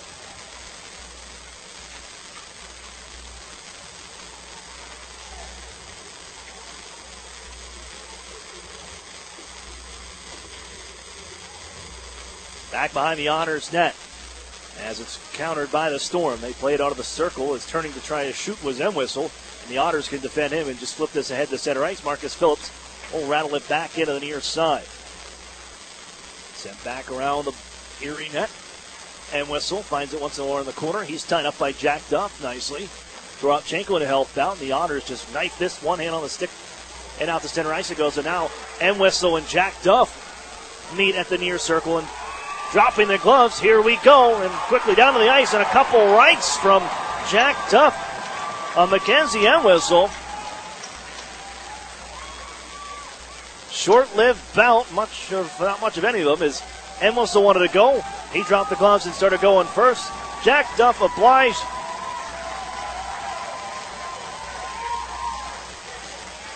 In a 3-1 game.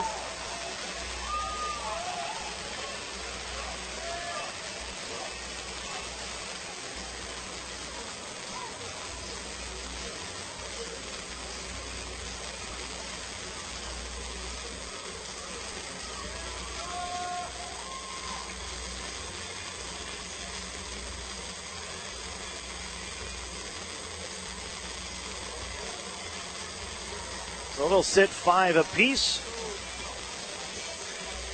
Otters lose Jack Duff. Mackenzie Entwistle down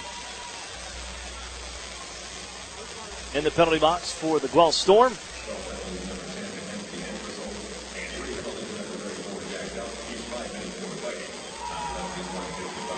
And a quick bout inside the Erie zone. The face-off here will be to the right of goaltender Anthony Popovich, who's stopped 10 of 11 so far. The Otters will hold in on the right side. Right at the line, Joe Mack. Chipped away by Zachary Roberts. Off the far boards, it'll roll back to Erie ice. Here's Brendan Kishnick. Behind the net, tied up. He's hit hard on the end boards. Down he goes. Head first from Zachary Roberts. And the Otters come back at him. Everybody steps in.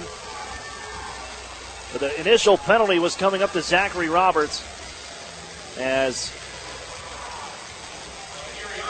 another dangerous play with Kishnick going head first into the wall. We have seen that in a scary incident earlier in the season in Kingston that saw Brendan Kishnick head first into the wall, and he had to be taken off on a stretcher into the hospital in Kingston and would eventually return weeks later with missing time with an upper body injury.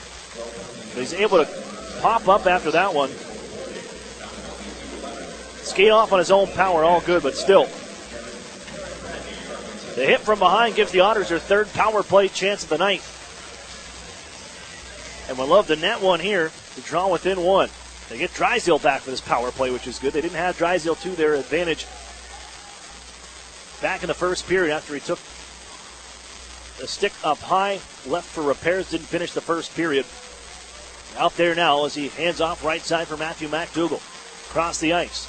Looking for Garrett Podubny. Erie will hold in from the line. It's Chad Yetman taken off his blade by Isaac Ratcliffe. He's able to shoot this one towards Cole Cece, and that'll be slowed by the goaltender. Dropped off behind the net. Otters played out the right side, and then swung right back to Erie ice. Cole Cece moves it for Drysdale. The Otters look to move north or force back behind towards their own net as Ralph blows a tire, and Erie can use that to their advantage. They'll find Golod, who tries to dish off to McDougall. He was tied up by Fedor Gordeev. And then to help out Toropchenko as well. Hoisted up the near boards. Podubny holds in, gives the Drysdale. And the right-hander slings it across the zone for McDougall. Here on this power play unit. Played up the boards and out to Erie ice once more. And Toropchenko, first man to it, wheels behind the Erie net with the control on the near side. He's just going to go for a skate and kill off a lot of this power play time. Down to 40 seconds left now. Lifted on back, and Nate Schnarr's the lone man after it, forcing Cole Cece to hold on. And a whistle. We have 35 seconds left on this power play. 3-1 Guelph Storm lead. The Otters opening the scoring in the first period. The Storm with 3 unanswered so far. And the Otters with an opportunity.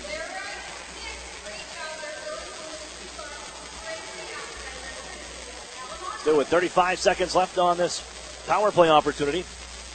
Otters forgot to put a man out there. Daniel Singer will join. Now they have the 5-on-4 advantage.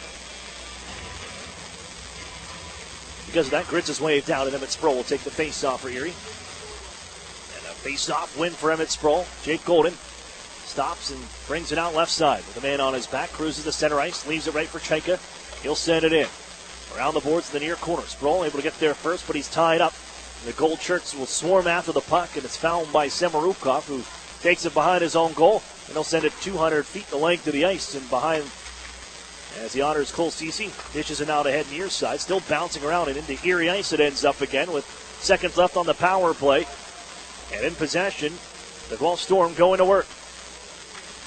Twisting back towards the corner is Camiso. He's tied up by Emmett Sproul. Here's Chaika. The Otters just one defenseman out there right now because that power play unit was trapped in the zone, but they can bounce it ahead to center ice, and Alex Grits comes across the line.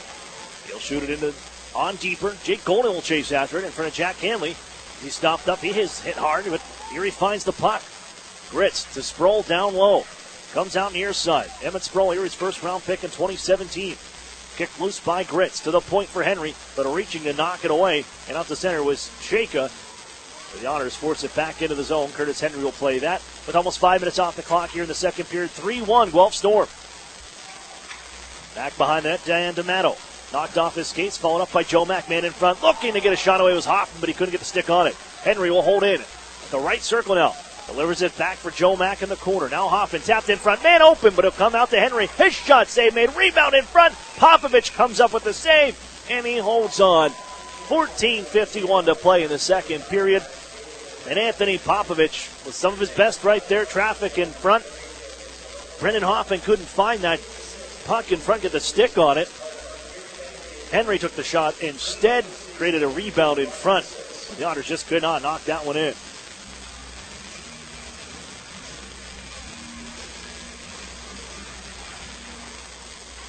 Face-off won by the Otters, and at the point, here's Martin. Shot to the goal, blocked by Owen Lalonde. And out to center ice comes Guelph left side. Stopping is Suzuki. Sends it right for Owen Lalonde at the right circle. Comes into the face-off dot. Plays it along for Isaac Ratcliffe. On for Suzuki. Along the near corner boards. Steps away from McDougall. Chased by the Otters, Curtis Henry. And floats it in behind the net once more. And Nate Schnarr takes over. 16 in white. Schnarr off the near boards for Lalonde. And cycled down deep once more. Isaac Ratcliffe. And that big frame at 6'6", 204. Protects the puck. Looking to get out to the point. Erie intercepts and off goes Max Golod. Looking for Chad Yetman and McDougall to join him, but it's taken away, and here comes Guelph on the counterattack. Suzuki, right side, waits, drops it off in front, swept away by Drysdale as he steps in front of Schnarr. Bouncing puck in the slot. Max Golod, reaching around him was Isaac Ratcliffe, who just came into a tie with Scott Kosmachuk and Jeff O'Neill with his 120th career goal. Tied for second most in Guelph Storm history. As Drysdale guides it back behind his own net, down to the far wall where Lalonde holds in. Ralph bumped by Martin. Loose puck. Found by Ralph once more as it went off the skate of Chaika. Marcus Phillips at the point. He'll activate, carrying down the right side with one hand on the stick.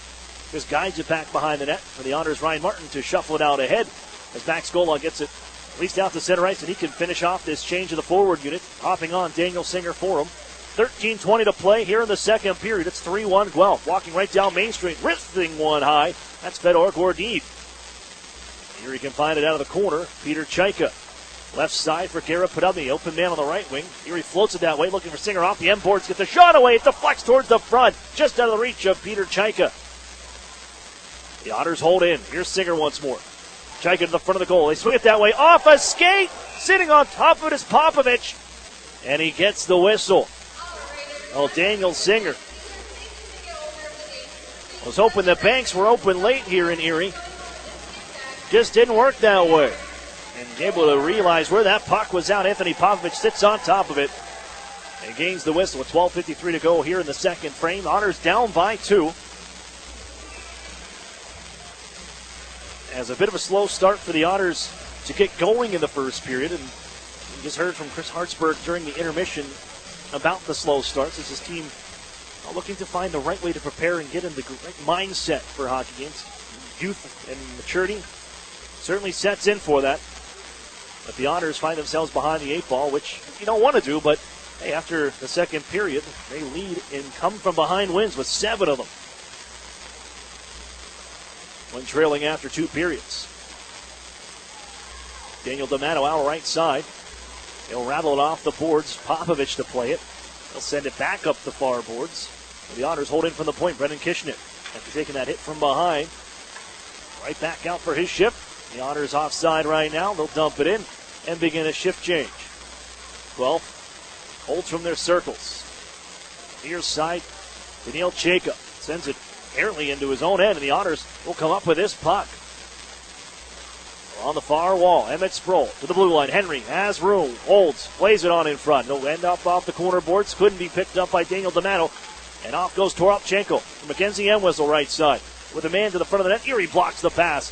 And Daniel D'Amato can pick this one up. Heads out right wing side. D'Amato to Joe Mack as Erie get a fresh man on. As hopping is Brendan Hoffman. Henry keeps it in down the half wall. Along for Joe Mack. Steps away from one. Feeds it in front. It'll come out to Drysdale. Puts it to the front of the goal. His shot rattles wide. Henry now. His opportunity. That's off the body. Pops to the near side corner. Sproul. Now to Hoffman. Dances around one. Knocked off his skates. Erie holds in for the blue line. Drysdale's open. Right side. Wrist shot. Scores! Joe Mack had the stick down. Drysdale finds him, and Joe Mack has his 9th of the season, and the Otters are within 1. It's 3-2 Guelph.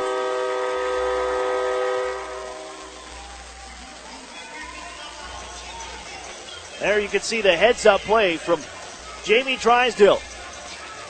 He was staring down the netminder, Anthony Popovich, but the head is up the whole way, and he sees Joe Mack drifting with that stick down. Puts it right off the blade, changes that angle of the shot up over the shoulder of Popovich. We get a 1-goal game from the Erie Insurance Arena.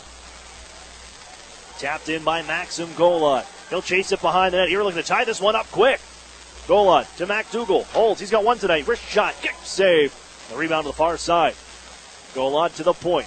Here's Ryan Martin along the blue line. Just trying to hold in now as it popped up into midair. Tapped along by the Otters. Down once more. Golan shoots and just getting enough of it as Popovich to the center of the corner. McDougal follows up.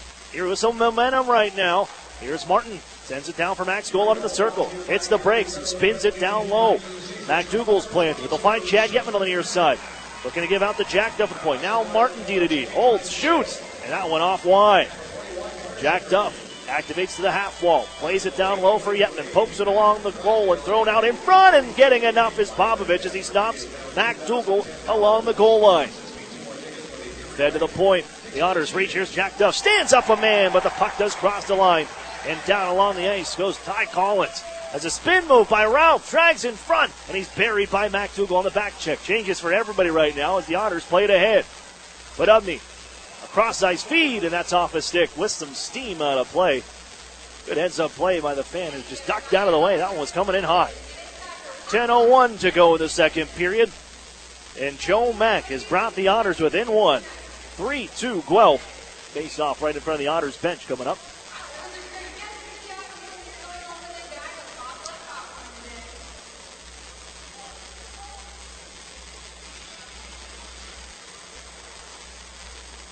Golden looks to rip this one in. Another one off his stick out of play.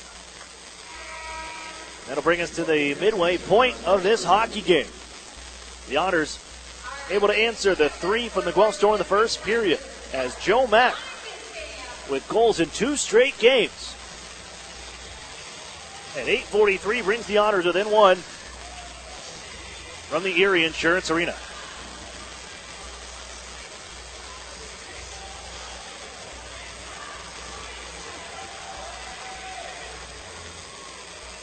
Otters fans would remind you that Dean's Dairy and True Moo Milk are the official milk choice of the Erie Otters. That's Dean's Dairy and True Moo Milk. Pick up a gallon today at your local grocers.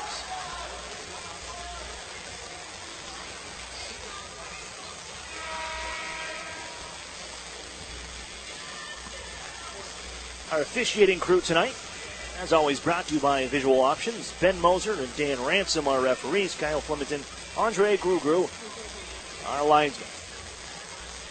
As they'll drop this puck right from center. From the Otters bench, as puck down, here we go. Played back by Toropchenko. They'll go D-to-D Marcus Phillips.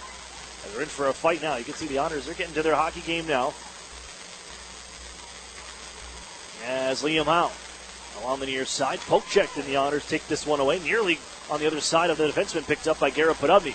They hand off for Toropchenko, wrist shot, kick save. To grazes off the body of Cole Cece's. A bouncer towards the goal, just skips wide. And Erie looks to clear, they cannot. Held in by Liam Howe. 4th in shooting percentage in the Ontario Hockey League. With this season's tallies up to 33. And they have it in front. Toropchenko, kick stop in front. Cece denies him. And the Otters clear to center ice. Phillips back from his own circles with 9:10 to go, second period. And it's turned into the zone once more by Nate Schnarr. Ratcliffe to chase. Curtis Henry picks it up, steps right in front of his netminder. He'll find Garrett Podubny. The headman nearly intercepted by Suzuki. Golden wipes out, and they got an opportunity. Schnarr in the zone. He shoots off the post. And the Otters pick it up near side. Selin just delivers it in the air down the ice.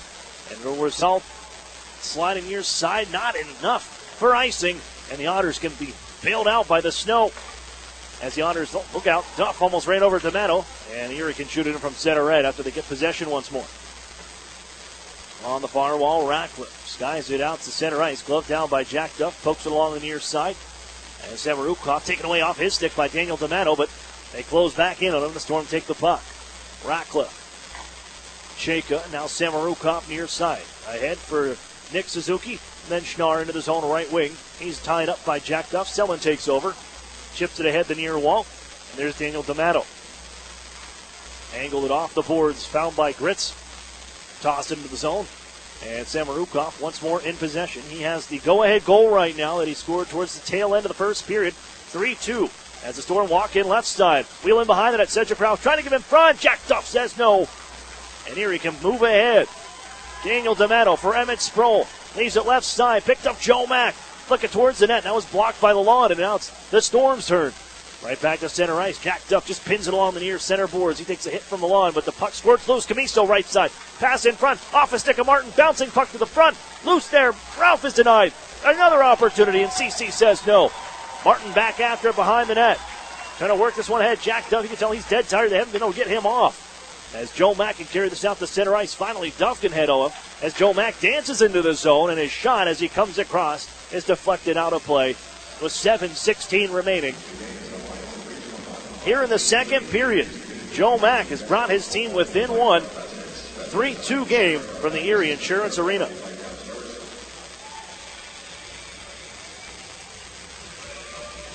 So the Otters, these final 10 hockey games, including this one, 9 of them are against teams above 500. A pair of division leaders in London and Niagara.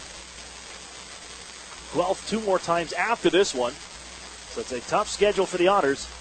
And you know what? Even if you're in this hockey, you take a point if you can get it. As it's played to the front, Drysdale guides that one away. But the Otters have to tie things up to get there. They still got 27 minutes to play. As McDougall finds a puck at the circle, they couldn't stop up enough. And Entwistle leads it ahead for the Storm on the charge. Puts it off his skate. Toropchenko finds it at the left circle. Cruising in as McDougall take the handle once more. And for Maxim Golan, and bounced for Chad Yepman, who can't reach and find it. Longer reach for Fedor Gordeev to take over. Back to the Otters' end. Turning here and throwing it in front of his net for Drysdale was Henry. And the Otters' first-year man. Drysdale nicely ahead for Max Golod with a man on his back.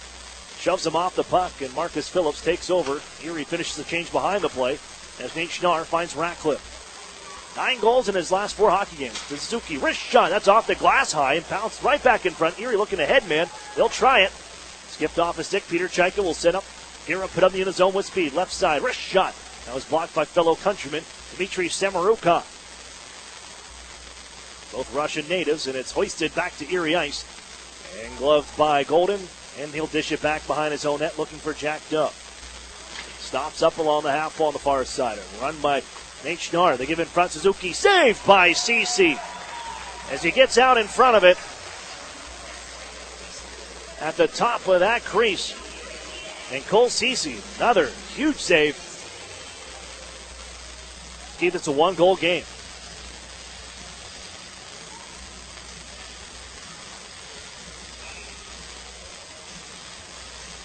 Haven't seen Sean Dursey out here for this Guelph Storm since he took that hit and was slow to get up inside Erie territory from Curtis Henry. As the Storm chased back behind it. That's the last thing they need is more injuries to this group. They lost Keegan Stevenson last night for at least the rest of the regular season. Save made in front rebound. As the Otters guide it towards the boards, Peter Chayka tries to nudge it ahead and spun out to center ice here. Maybe a break for the Otters, but they can't saddle down that bouncing puck, and it's rattled off the glass back to Erie ice. And Jack Duff has it there. Sets up Golden behind the net. 5:15 to play, second period. The Otters cough it up at their own end. Here's Collins right side. He's shouldered. Down he goes on a hit by Jack Duff. And now Peter Chayka lugs this one ahead. And the Otters got numbers. Golden makes it a 4th man. In right side. Golden holds, waits. On for Singer, and he can't finish it off. And the Storm try to counter the other way. It's Collins right side. Samarukov joins him. The pass across. Just out of the reach of Dmitry Samarukov. The Otters can finish up. They weren't sure what to do when they had the handoff to Jake Golden into the zone with a 4-on-2. Entwistle bounces it in, peels off, gives off to Liam Howell, and steered right in front of the Erie net where Ryan Martin can pop it away. Here's Daniel D'Amato for the Otters to center ice. Taken off of his blade. Nice back check through neutral ice by Liam Howell. and the Otters reset. Played off the far glass, inside Erie territory, jammed out by Selin, and hoisted back in by Phillips to the near side. Gloved by goaltender Cece, and he's had enough. With 4:15 to go in the second, Otters trailed by 1. Guelph Storm holding on, 3-2. Here from the Erie Insurance Arena.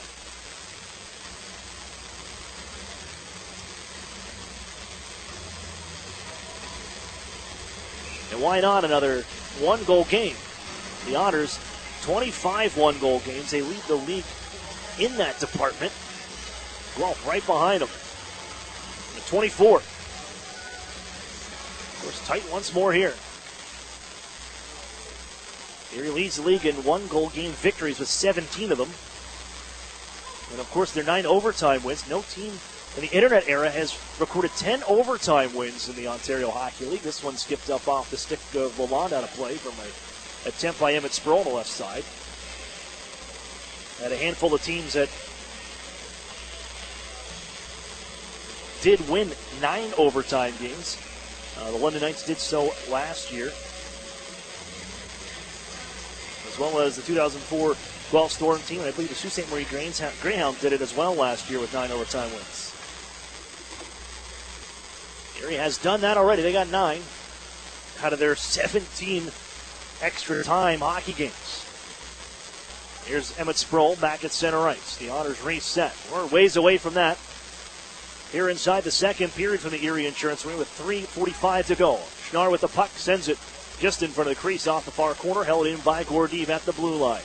Inside Erie territory, behind the net, Suzuki comes out right side, gives it the circle. That's picked off by Joe Mack and Emmett Sproul. Rambling on ahead. He'll chip and chase. Gordeev gets there first. Steps in front of Emmett Sproul. Jammed along for Ratcliffe. He sidesteps a check on coming from Joe Mack and tucks it right back to the far boards. And the Otters, Brendan Hoffman asks for it. And he's able to strip it to the far boards. And in behind the net once more. Guelph takes over as the Otters begin to change. Guelph is going to begin the same as well as Kishnik holds. Here's Curtis Henry. With a man on his back. Floats this one out ahead. Just bouncing away from Maxim Golub, but he'll scoop it up in the far corner. Tied up with Owen Lalonde. To the blue line for Kishnik. Right side. Floated in front. Deflected towards the net just wide by Chad Yetman. And the Storm pick it up on the near side. And it's Nick Suzuki. He'll float it in and peeling off to Suzuki and Schnarr. The Otters reset. Here's Curtis Henry. Skips off his stick to the near circle. With 2:35 to play in the second. Erie down by 1. He'll ladle it to the far side, corner high in the air. Jack Hanley around the boards, but not out. It skips off the stick of Maxim Golan. He's got a stick loose inside Camiso and drags with it. All on the lawn, however. Right side, wrist shot, save made. As off the shoulder of goaltender Cece, he holds it out of the net. Now Hanley once more on the left side. Plays it in front here, kicked off, popped to the air. Where is it at? Bouncing down along the goal behind the net now. And without a stick is Max Golan as it's broken over in the far circle of the Otters' end, and the tie-up to the near boards. Yetman, Golden, reaching in Roberts, and they throw Ralph out of the pile-up. It's finally knocked loose, but still without a stick is Max Golan, so he prods it, using the skate to the near side, and up the wall, Erie holds on. Here's Yetman, out ahead for Mac Dougal. Not enough for icing, and the Otters will make a swip. And with 1:40 left here in the second period. Lalonde ahead off the tape of Ralph. And Jake Golden crossed up, almost hit his own man right into the path of Curtis Henry, but he bounces this one ahead. Otters almost got it. Rattled up the far boards by Guelph. And back to Erie territory. No icing on this one as Jake Golden picks it up with 1:20 to go in the second period. Golden, left side for Peter Chaika. Streaking into the zone left side. On for Garrett Podelny. Down to the ice go Chaika and Phillips. Played the line as the Otters up back on. They almost had too many men there. As Golden plays the puck, now he'll drop it into the zone, and Ryan Martin jumps in for play. With 1 minute to play in the second period. 3-2 Guelph Storm. Otters got one back. They continue to chop away at the lead. Guelph sends it right back into their own end. Here's Marcus Phillips along the near side, member of the Team Canada World Junior Team. And it skipped off a stick and ramped into Erie end. Reversed by Martin, looking for Jack Duff, but it's all Guelph Storm back behind the net. But the pass to the blue line couldn't be reeled in by Gordeev, and it's on for Anthony Popovich to play. Phillips once more from the right side with half a minute left. Ahead for Suzuki in neutral ice. Lofted to the far side, corner off the M boards. Ryan Martin looking for it. He'll jam it behind his net. Suzuki is there along the near side as he takes a peek. And his decision was to play it towards the circle's off his skate. Rolls towards the goaltender. Has to be reached away by Jack Duff. And the Otters toss it right to Suzuki. Taken away after Hoffman couldn't clear. Suzuki after it to the near side. Martin loses the stick, but he shoulders Isaac Ratcliffe along the near side. 4 seconds to go here. Erie's just going to tie it up along the boards. He'll take that and let time expire in a one-goal hockey game from the Erie Insurance Arena. Now the Otters, a bit of a slow start in the first. Despite scoring the first goal, they're able to answer here in the second, as the only goal belongs to Joe Mack to draw Erie within one. 3-2 Guelph Storm through 40 minutes of play. UPMC Intermission Report up next. You're listening to the Erie Otters Radio Network on CBS Sports Radio 96.3 and 1260. Whether you're an empty nester or a new retiree, when it comes to protecting your health, you want a sure thing you can count on. And that's Highmark Blue Cross Blue Shield. Nationally recognized by J.D. Power for outstanding member satisfaction with Medicare Advantage plans. When you need great customer service, count on Blue. Whoever you are and wherever you're headed, when you need us most, count on Blue. Highmark Blue Cross Blue Shield. This award is neither endorsed nor given by Medicare. For award information, visit jdpower.com/awards. When you have a great name you can trust, you know where you can get a great used car with guaranteed credit approval. Erie Auto Credit, the home of guaranteed credit approval 100% of the time. Stop in today or go to erieautocredit.com. The Sheraton and Courtyard Erie Bayfront Hotels are proud sponsors of the Erie Otters. Join them for their pregame and postgame celebration at the award-winning Bayfront Grill or the brand-new Shoreline Grill, located just minutes away from all the action. Let them help you fuel up for the high-energy game with their extensive menus and craft brew selections. You ought to be dining with the best. The Sheraton Erie Bayfront Grill and Courtyard by Marriott. Northern Pennsylvania Regional College. Where are we? The answer is right here, in your hometown, in your neighborhood, in your community. We are here offering 2-year degrees in workforce development where is needed the most. With evening classes, our students can balance life and work without having to leave their community. Visit regionalcollegepa.org for our degree options and application process. Northern Pennsylvania Regional College. This could change everything. Love where you live? Find yourself here with NPRC and enroll for spring 2019. When you need a loan and you don't know where to get it, you gotta call Erie Auto Credit, Erie Auto Credit, and ErieAutoCredit.com. With the new Express Sports football and car racing from the Pennsylvania Lottery, you can play your favorite sports at participating retailers, bars, and restaurants. Make your picks on your placelet, like touchdown pass on the third play, or the first 3 cars to cross the finish line, and watch the fast-paced lifelike action on the big screen. With drawings for cash prizes every 5 minutes, there's never a dull moment. Come on, come on. Yes! Express Sports from the Pennsylvania Lottery. Compete from your seat. Players must be 18 or older. Benefits older Pennsylvanians every day. The new home of the Erie Otters, WRIE Erie, CBS Sports Radio 96.3 and 1260. Hello everyone, I'm Terry Doyle. Thanks for joining us on this week's edition of OHL News, presented by Bauer. Coming up on the show, we'll talk to one of the tallest players you're going to see in the Ontario Hockey League, and his club is in quite a battle in the Western Conference, but they've been on a nice little run of late to put themselves in a good spot. That's coming up in a moment, but first, this week's OHL On the Run Player of the Week is Nando Eggenberger of the Oshawa Generals. He had 6 points on the back of 4 goals and 2 assists in 3 games last week and was a +4. He's helped the Oshawa Generals to quite the run of late. He's helped the Generals on quite a run of late themselves and has 11 multi-point games this season, as he's almost at a point a game with 42 points in 48 games with a very consistent 21 goals and 21 assists coming into this week's play. Meantime, over in the Western Conference, the Windsor Spitfires have been battling for positioning with the Sarnia Sting, the Erie Otters, Kitchener Rangers, and Owen Sound Attack, but the Spitfires with 8 points out of a possible 10 in their last 5 games coming into this weekend's play, and they've been helped by Curtis Douglas, the 4th-round pick of the Dallas Stars in the 2018 National Hockey League entry draft. listed at 6'8" or 6'9", and certainly has been a big factor in the Spitfires' play this season. Curtis Douglas of the Windsor Spitfires joins me now, and let's talk about this Spitfires club right now. You guys have been on a nice little run over the last little while as things are so competitive in the Western Conference, but what's been going well for this Windsor club over the last little while? Yeah, I mean, I think over the last little stretch we've really came together as a club, and we've really been feeding off each other's energy and making sure we do what's necessary to win here, and it couldn't have came at a better time. I think we weren't struggling, but we had a little bit of a stretch where we were in a little bit of a slump. Not that we weren't playing well, it was just we couldn't come out with the results that we needed to, and I think over the last few games we've really been playing a lot better, and we've been following the coaches' words and instructions and coming in together and being a lot better over the last few games. You talked about winning any way necessary, and one thing I've noticed with you guys, especially lately, is you're not going to get outworked, it seems. And is that something where from Trevor Letowski all the way down that, hey, you know what, bounces may go our way or may not go our way, but let's not let anybody outwork us? Yeah, that's been a main focus since the beginning of the year, and sometimes you haven't seen it.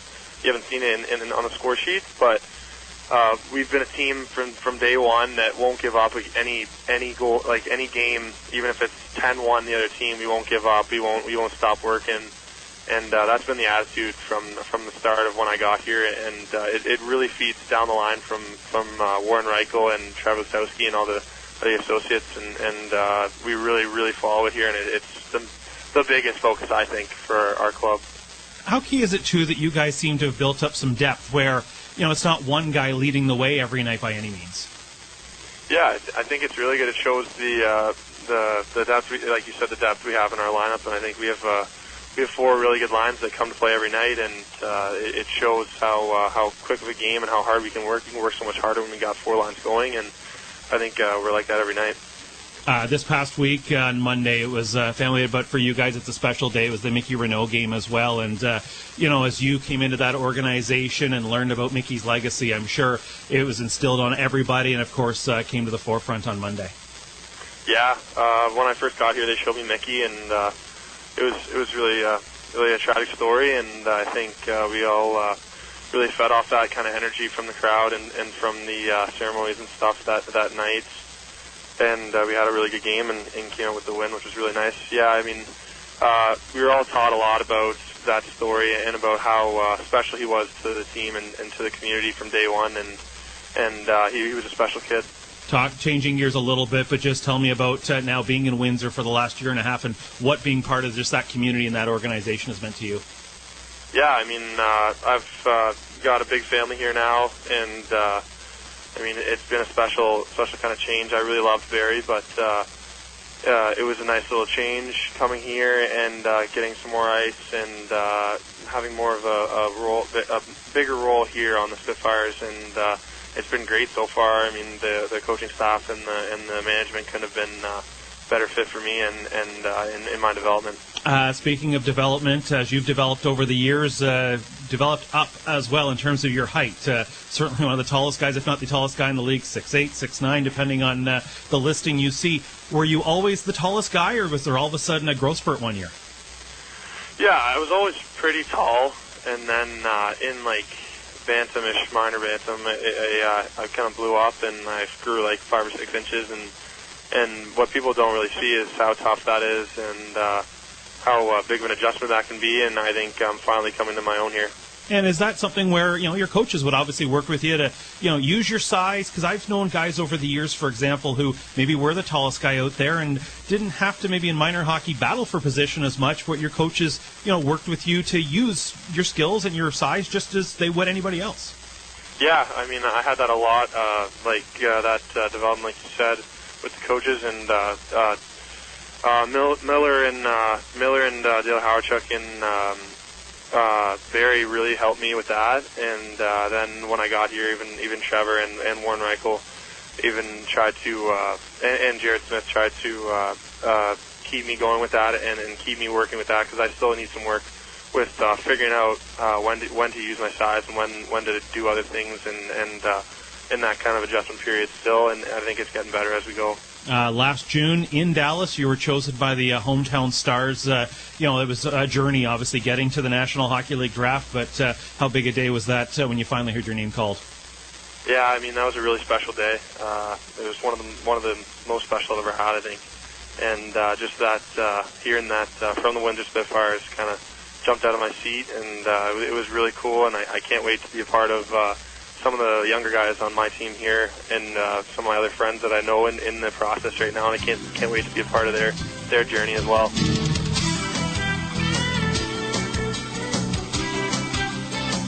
That was Curtis Douglas of the Windsor Spitfires.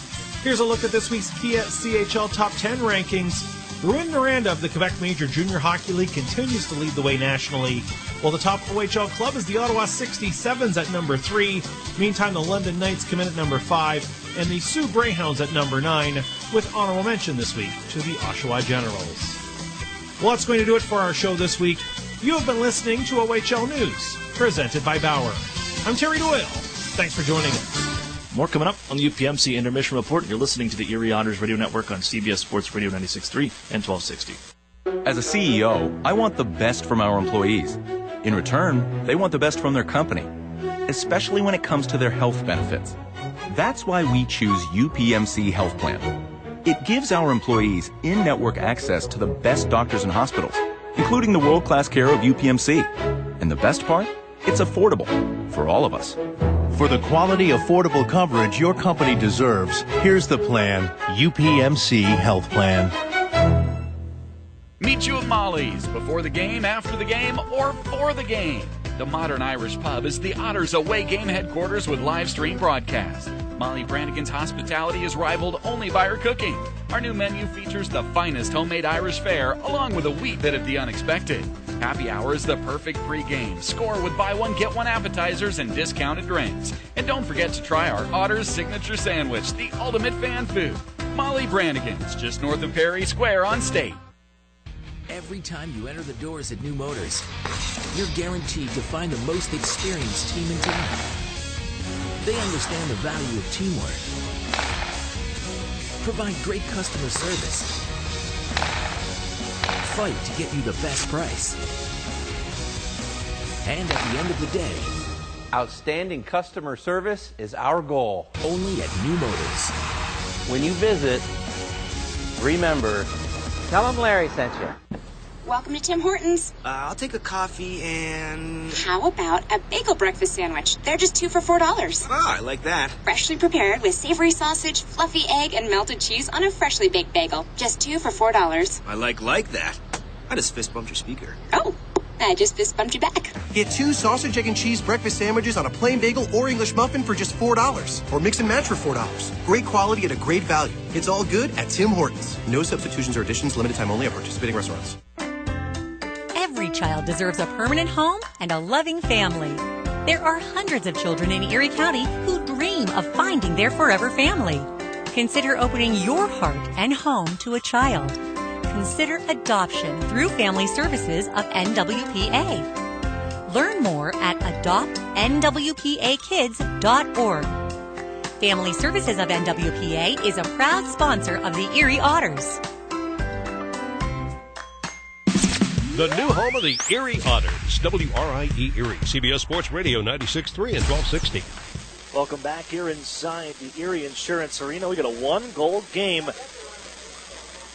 with 20 minutes left on the clock. I'm Aaron Cooney. We're inside the UPMC Intermission Report. 3-2, the Otters draw within 1 on a Joe Mack goal.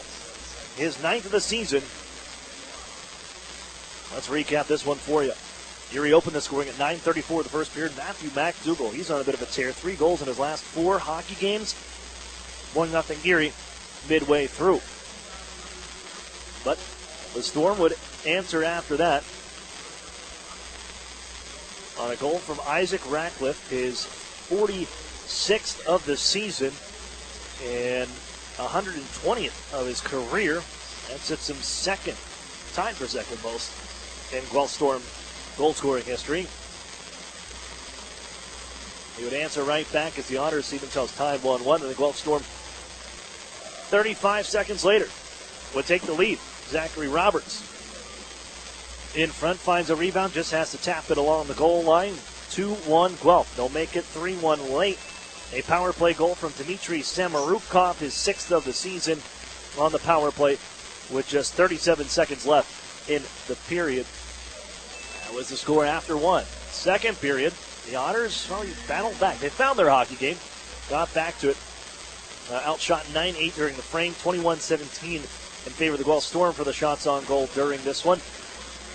But the Otters able to deflect one past Anthony Popovich, make it a one-goal game. Drysdale at the point, head up the whole way, lines up a little half slapper as he sends it's a shot pass to the goal, goes off the stick of Joe Mack as he was drifting away from the play. He ramps it over the shoulder of Popovich. One-goal game here from Erie. Scores around the league brought to you by our out-of-town scoreboard. The Sheraton Courtyard Erie Bayfront Hotels, proud sponsors of the Erie Otters. You ought to be staying with the best. Kitchener Rangers have downed the Mississauga Steelheads. Earlier action today, 3-2. And in action now, heading into the second intermission, 4-1 Saginaw versus St. Marie. Third period's next from Erie. You're listening to the Erie Otters Radio Network on CBS Sports Radio 96.3 and 1260. The Sheraton and Courtyard Erie Bayfront Hotels are proud sponsors of the Erie Otters. Join them for their pregame and postgame celebration at the award-winning Bayfront Grill or the brand-new Shoreline Grill, located just minutes away from all the action. Let them help you fuel up for the high-energy game with their extensive menus and craft brew selections. You ought to be dining with the best. The Sheraton Erie Bayfront Grill and Courtyard by Marriott.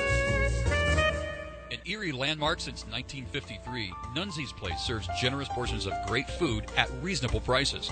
Family owned for almost 60 years, Nunzi's prepares the finest Italian cuisine in Erie. Come see why the Erie Times-News said Nunzi's is known for food that tastes good. Nunzi's Place, located at 2330 East 38th Street near the Bayfront Connector. To call for reservations or place an order for takeout, call 825-2940. Nunzi's, known for Italian food that tastes good since 1953. Okay, we're going to keep this quick. Because at Blaze Pizza, artisanal quality at crazy fast speed is what we're all about. Fresh dough made from scratch daily. Walk the line and choose any toppings you'd like. It's all one price. Then it's just 180 seconds in our blazing hot oven for fast fire perfection.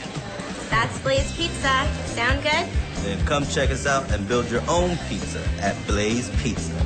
Peachtree Square in Erie. Northern Pennsylvania Regional College. Where are we? The answer is right here, in your hometown, in your neighborhood, in your community. We are here offering 2-year degrees in workforce development where is needed the most. With evening classes, our students can balance life and work without having to leave their community. Visit regionalcollegepa.org for our degree options and application process.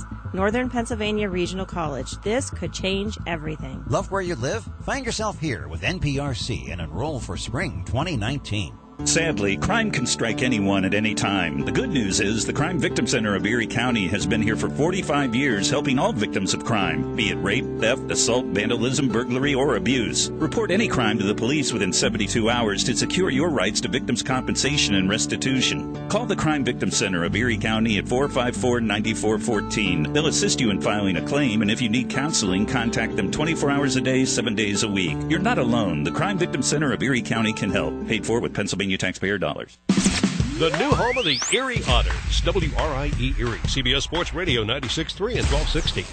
Back to action here as Cole Cece makes a save right in front of his net. Seconds into the third period. But the Guelph Storm looking to add on a little insurance, leading by 1. 3-2, they lead the Erie Otters. Hello again, everybody. I'm Aaron Cooney. Welcome you back into the Erie Insurance Radio. The Otters looking to complete another comeback. They did so Saturday in Owen Sound. They trailed going into the third period by 1. Same situation here tonight. Erie leads the league and come from behind wins after when trailing after 2 periods. They got 7 of them as CC makes another save. Tight along the far post with Mackenzie Entwistle. Snapping that one from a sharp angle. The Guelph Storm, however, 27-1, 3-1. They went leading after 2 periods. They look to hold this 1-goal lead. 20 seconds off the clock to begin as Erie plays it up the near wall, trying to clear. Unable to. Dworchenko holds in. Up the near side wall. Brendan Hoffman can find it. He'll find Emmett Sproul to center ice. Sproul dancing. Poke checked off his stick.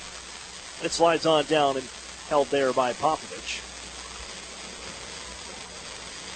32 seconds off the clock. Popovich the star once more, back-to-back games. He does get Nico Dawes back. He served a 3-game suspension. Returned to the lineup. He's in the backup situation here tonight.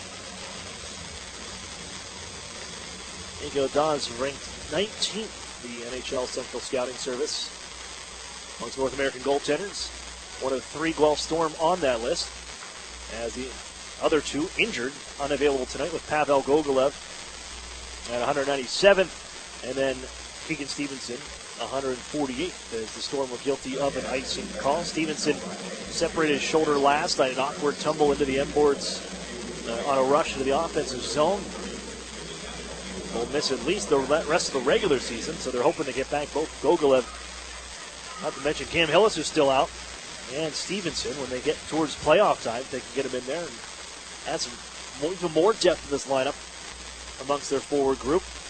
They have not played with their full lineup that they've really traded for. As soon as somebody comes in, it's like a revolving door. Somebody's backed out. As Max Gola trying to dance around Samorukov, who's playing here tonight after a vicious hit up high from William Lahead last night in London, but Erie can't make anything of it.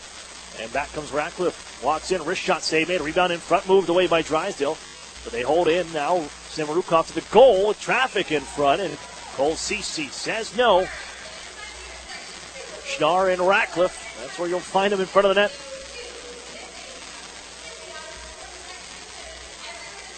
With a minute and 18 seconds off the clock, the Otters looking to tie this hockey game. The draw will be to the right of goaltender Cole Cece. Bounced out toward the line, and the Otters. Garrett Podubny pokes it along. Chaika follows up through center, left side. Walks in, Rister got it right back after the block from Hanley. Chaika sends another one towards the net. Didn't make it on goal. Hustling near side, Domenico Camiso. And into the zone, he comes to Erie territory. Sets it up at the line. Stepping into one is Chaika, and that's high, wide, off the mark. And it rattles out to center ice. Possession here for the Storm. And Gordeev scoop it ahead into Erie ice. There's Kishnik.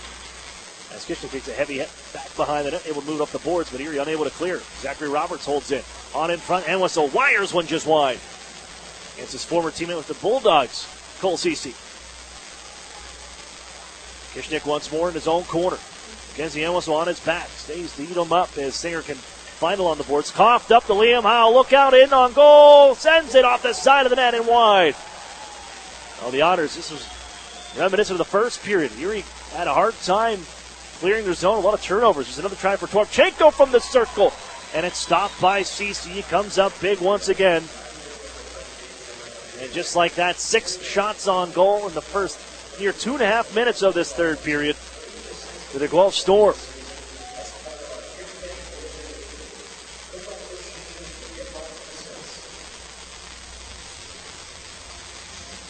Face off to the right of Cole Cece. His 4th straight start as the Otters look to get back Daniel Murphy soon. And Erie can nudge it up the near wall as Liam Howe plants Selling along the glass. The Otters continue moving north, however. Left side, Jack Duff. Shoot it to the net. Stick save made. The rebound was right there. Erie may got a stick on that deflection in front. Gritz and Donato are in the neighborhood. But a better save, Popovich. Dropped into the Erie zone, back behind the Erie goal from Marcus Phillips. Kicked loose by Ryan Martin, but scoring in there to take the puck is Turowchenko. Phillips and back down low for Mackenzie Enwhistle. 3-2 game here at Guelph. They lead, still holding on from the 3-1 lead back in the first. Misfire from Samorukov allows Erie to knuckle it up off the glove. Selin will take over and head for Daniel D'Amato. 1-on-3 into the zone, winds up slap shot. That's blockered away. Skips back to the front, and Popovich thought about holding on and decides to play it anyways. And get some help as Lawn is going to draw a penalty here, tripped up by Emmett Sproul, and Erie will tag this. And Emmett Sproul will serve a minor penalty for tripping. It's 16:36 to go. The Guelph Storm power play steps to the ice. 1 for 1 tonight after snapping an 0 for 9 stretch. And of course, the last 9 days. Face-off will be left to Cole Cece. Well, if you're looking for an omen, it was Saturday night. But Emmett Sproul took a penalty in the third period while the Otters trailed 3-2 in that hockey game, the attack. And Spro would step out of the box after Erie kills it and then tie the game at 3. Let's see how this one plays out. Erie opens things up with a clear. Planet Fitness penalty kill on the ice. Shoulder right at center. Pushing and shoving there as McDougal goes with Suzuki. And now Ratcliffe comes across. We continue to play as Suzuki picks up his stick. The Storm have to play with this one back at their own end. And everybody gets onside and reset. Samarukov, who has the power play marker back in the first. That is the go-ahead goal. Drops it off the corner glass. And here's Ratcliffe once more. 46 goals on the season. At the blue line now. Twisting along the near side, Nate Schnarr. Ratcliffe sits 5th in goal scoring in the Ontario Hockey League. Has it along the goal line, plays it out to the front. Nicely guided by the Otters, Chad Yetman to the near side boards, but they reset. Suzuki in front, tapped the goal save, made CC as he denies Ralph on the deflection try. It remains 3-2. Your goal scorers, you look at the leaders in the Ontario Hockey League. You got Ty Felleber in Ottawa at 55, overager. Justin Brazo on North Bay, another overager, who just potted 51 over the weekend. Kevin Hancock, another overager with 49. Then Arthur Kaliev, 47 with the Hamilton Bulldogs. 17-year-old eligible for the upcoming NHL draft. The top-rated OHL players for the upcoming draft in Vancouver in June. And then right behind them is Isaac Ratcliffe at 46 now. As Phillips holds left side. Gives out to the line as he drifted on in. Liam Howe plays it. Bouncing puck. Oh, look out. Nearly picked off by Brendan Sellen. But the hopper can be settled by Phillips, and they reset, bring it in right side. Owen Lalonde down to the corner. Play it behind the net for Liam Howe at the half wall. Down to half a minute on the power play. Howe, Toropchenko play catch. Phillips, and then right side, Owen Lalonde. Skip pass. That goes off the stick. Erie nicely guides it to the boards, but not out. Deflected by Sellen, and Phillips holds. Floats one in front. Lots of traffic there. Erie can pick it up from the circle after the deflection. And it's lifted the other way by Brendan Sellen. 7 seconds left. And Emmett Sproul will step out of the penalty box. As Fedor Gordeev plays this one ahead right wing side. Chopped off his stick by Peter Chaika. Right back to Fedor Gordeev, who holds from the near side of his own end. Toropchenko will throw it in. Spun around by Jack Duff, who came in for a hit. Curtis Henry bumped by Camiso, and they get the puck, but Erie takes it right back. Peter Chaika off a skate of Daniel Singer, and once more found by the Storm. Try to play it in front. Pinballs off the skate of Peter Chaika. Out to center ice. And the Storm reset from their own end. 14:05 to play. Regulation time. 3-2. Guelph Storm lead, and here's Jack Duff taking one away. Gives to Daniel Singer right side. Jams on the brakes, but it's taken off of his blade. And look out, maybe an opportunity 2-on-1. Camiso trying to cut across the zone. Run into by Peter Chaika. Loose puck to the corner. Drysdale, he'll pick it up there. March on ahead. Turns on the Jets. Out through center ice. Drysdale walks in. Wrist shot blocked by Samarukov. Bouncer down to the near corner. Staying after it is Daniel Singer. But him and Samarukov will collide with their sticks up out of play. That puck deflects. 13:40 remains in this hockey game. From the regulation standpoint, these two teams lead the way in overtime games. Both have been involved in 17 of them.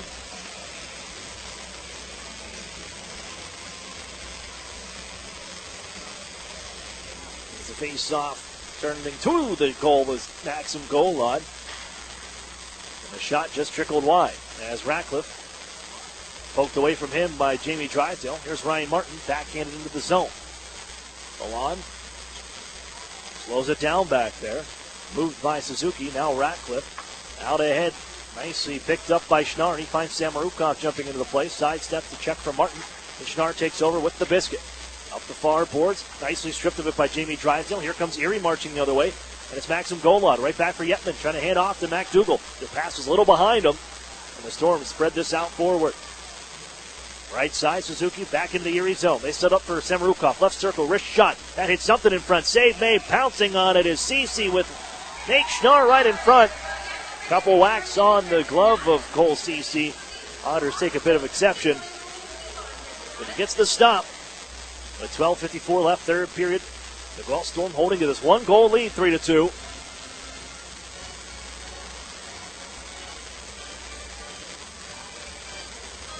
Draw will be to the right of goaltender Cece. Howell directs traffic from the center. That face-off top. Look out here, Toropchenko along the goal line after Erie coughed it up. And again, Cole Cece comes up with a stop. He's made them when it's counted. When Erie really needs him, he's come up with those stops. Keeps it a one-goal hockey game. Battle for along the near boards. Joe Mack, Hoffman, and then Emmett Sproul to center ice. Across the blue line, and he'll golf it in. Down deep, moved by Gordiev. Erie knocks it in midair. It's Brendan Hoffman on the near side to Joe Mack. Henry now waits, holds, flick it to the net, deflected in front. Loose puck, swept in front by Sproul, and Hoffman just couldn't get there in time. Erie sets it up for Curtis Henry right side. Winds up, half slapper, that's blocked. Picked up on the near corner by Toropchenko. He reverses for Marcus Phillips. Up on the backhand, flips it up the boards. Can he get it out? Little help from Toropchenko. It does get to center. And then dropped in by Howell to the near side corner. Changes for both teams. 8 minutes left, or rather 8 minutes off the clock. As Henry out to center ice. And that puck, I think, ends up in the bench. With the door open over the far side, ran into Nate Schnarr. The whistle sounds. 11:54 left, third period. Guelph clinging to the one-goal lead. Emmett Sproul almost set up Brendan Hoffman in front. Almost tied this game. Face off from neutral ice with the Erie Otters center ice logo in this one-goal game. Pulled back by the Storm. No handoff here to Roberts.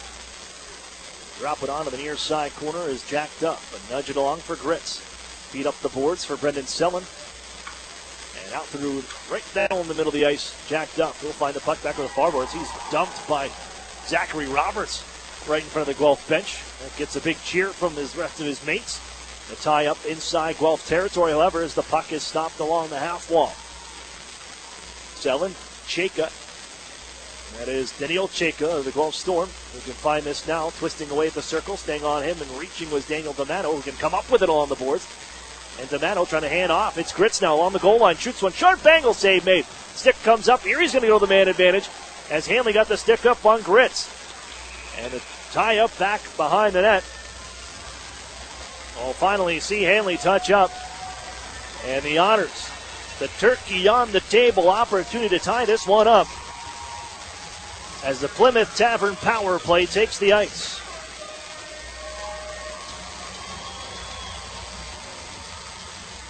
Third time tonight.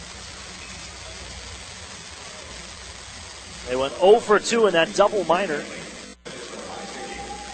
to Isaac Ratcliffe for high sticking. And Erie really never got much set up on that opportunity. But here, they'll win the draw back, and they got Drysdale with them. McDougall, Drysdale skips off his stick. Oh, look out. Out to center. Nudged around as Garrett Podubny had it for a second here, but it's lofted back the other way by Ratcliffe on the clear. Little shimmy, shoulder shake from Drysdale. Creates some space in front of Suzuki and hands off the goal on right side into the zone. The Otters with the set up shot. Golod planted along the near glass. Moved up by Ratcliffe, but not out. Drysdale holds. Podubny from center. Wrist shot. And that one off the mark. McDougall holds. Drysdale back to McDougall. Swung across to the far side. Podubny off the boards. Drilled one towards the net, but it's wide.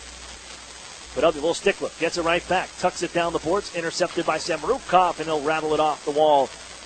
And on down to be stopped by Cece. Minute 12. Power play time left. Plymouth Tavern power play on for Erie. Nudged ahead by Podubny. Knocked out of midair by Guelph. And backhanded right back to Erie ice. And whistle will charge after the Otters Drysdale. And a little drop pass from Drysdale is instead found by Toropchenko. And Entwistle, and finally Garrett Podubny chased the rolling puck out to center ice where he stripped of the biscuit, and Drysdale finds it once more at his own line. Got to go for a skate as he's chased by Toropchenko all over him. At the end of his shift, he's been out here to start the power play, remember, and the Otters get the second unit on as Chayka finds it at center edge. Leave it in for Erie's Alex Gritz, who drew that penalty.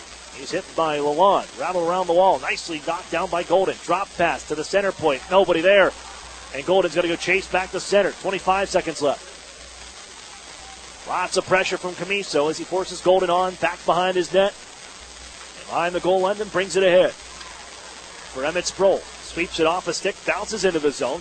Jack Duff gets it down to the corner, but he's really the only man down deep right now. And Duff, he's able to find it after a poke check from Gritz. with 5 seconds on the power play. Here's Chaika. That's a one-timer goal. That's blocked by Gordiev. Get it right back. Chaika right side, cross-ice feed. Emmett Sproul holds, plays at the front, just off the stick of Chaika to the near side circle. Out of the box comes Hanley, but Jack Duff holds in. Power play over. Here he goes to Jack Duff at the point. Down the right wing wall. Here's Peter Chaika, comes off to the circle. Stick handles in front, shoots, kick save made, rebound, another stop. Popovich and Sproul sent to the ice as his rebound opportunity is stopped by Popovich, who keeps the lead for the Storm, 3-2.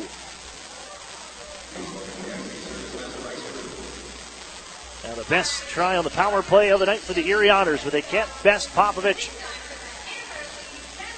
as they finally got things set up, but it was after the power play had expired that the Otters could really find a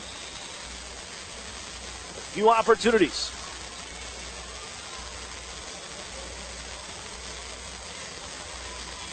It remains 3-2 in favor of the Storm. Keep your clothes in top shape with Chino's Dry Cleaners, complete with an easy, accessible drive-through and free pickup and drop-off. Chino's Cleaners is second to none. That's Chino's Dry Cleaners, the official dry cleaning service provider of the Erie Otters.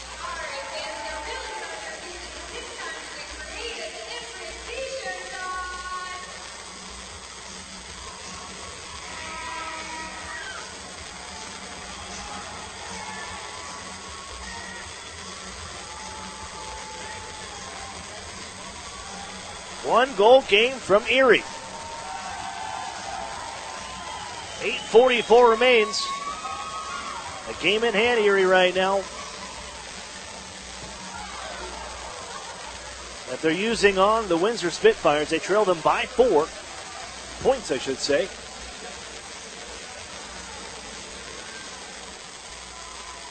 As the draw pulled back by the Storm in behind their net. Played out to the Erie line. Here's Curtis Henry for Golod and Al Martin. Run into by Ratcliffe, but Ryan Martin holds on. A couple of the London, Ontario natives there running into each other as it's dropped on Popovich. And he'll hold on once more. Face off again coming up to his left. With 8:26 remaining third period. And the Otters looking to draw into a tie at least. A point would do you well here with a game, using one of the game in hand that you have on the Windsor Spitfires. Windsor will go and visit the Guelph Storm later on, as they have 8 games left. 4 games on the road, 4 games on home ice. Back to Erie ice we go. Max Golod twists along his own half wall, inside his end. Henry ahead for Chad Yetman. Now MacDougall plays this one ahead, picked off, cross ice play intercepted by Suzuki. Now Ratcliffe left side. Ratcliffe waits, in comes the defenseman Lalonde. Couldn't get there in time as Erie intercepts as Golod overskates. Shuffles it on back for Drysdale, in some trouble. Poke checked away from him, diving is Ratcliffe, reaching instead is Cece. And the Otters trying to work this out to center ice. And we touched up, and then the whistle sounds with the net knocked off back behind Cole Cece in the Erie zone. But Isaac Ratcliffe looking for his second of the night. Continue the tear that he's on right now. He's trying to become just the 4th member of the Guelph Storm to record a 50-goal season. The last to do it, Ryan Callahan, in 2005-2006. Face-off will be from center as they get the net back on. Cole Cece checks it out, all good, and we'll drop this one from straight ahead in front of me, right down the center stripe. Moved on back by the Storm after the win. Fedor Gordiev up the line. Chopped away from Joe Mack. Body goes down as Brendan Hoffman trying to lean in on Fedor Gordiev. Slides it back for his partner Marcus Phillips. Up the near wall and out to center ice on the clear. Erie resets. Left side trying to bring it in was Emmett Sproul. Off his backhand, forced back to center ice as Joe Mack going for a little skate. Tucks it into the zone, but Erie was offside. Just didn't cross the line enough as Brendan Hoffman was across before the puck. The whistle sounds. Another face-off on the way.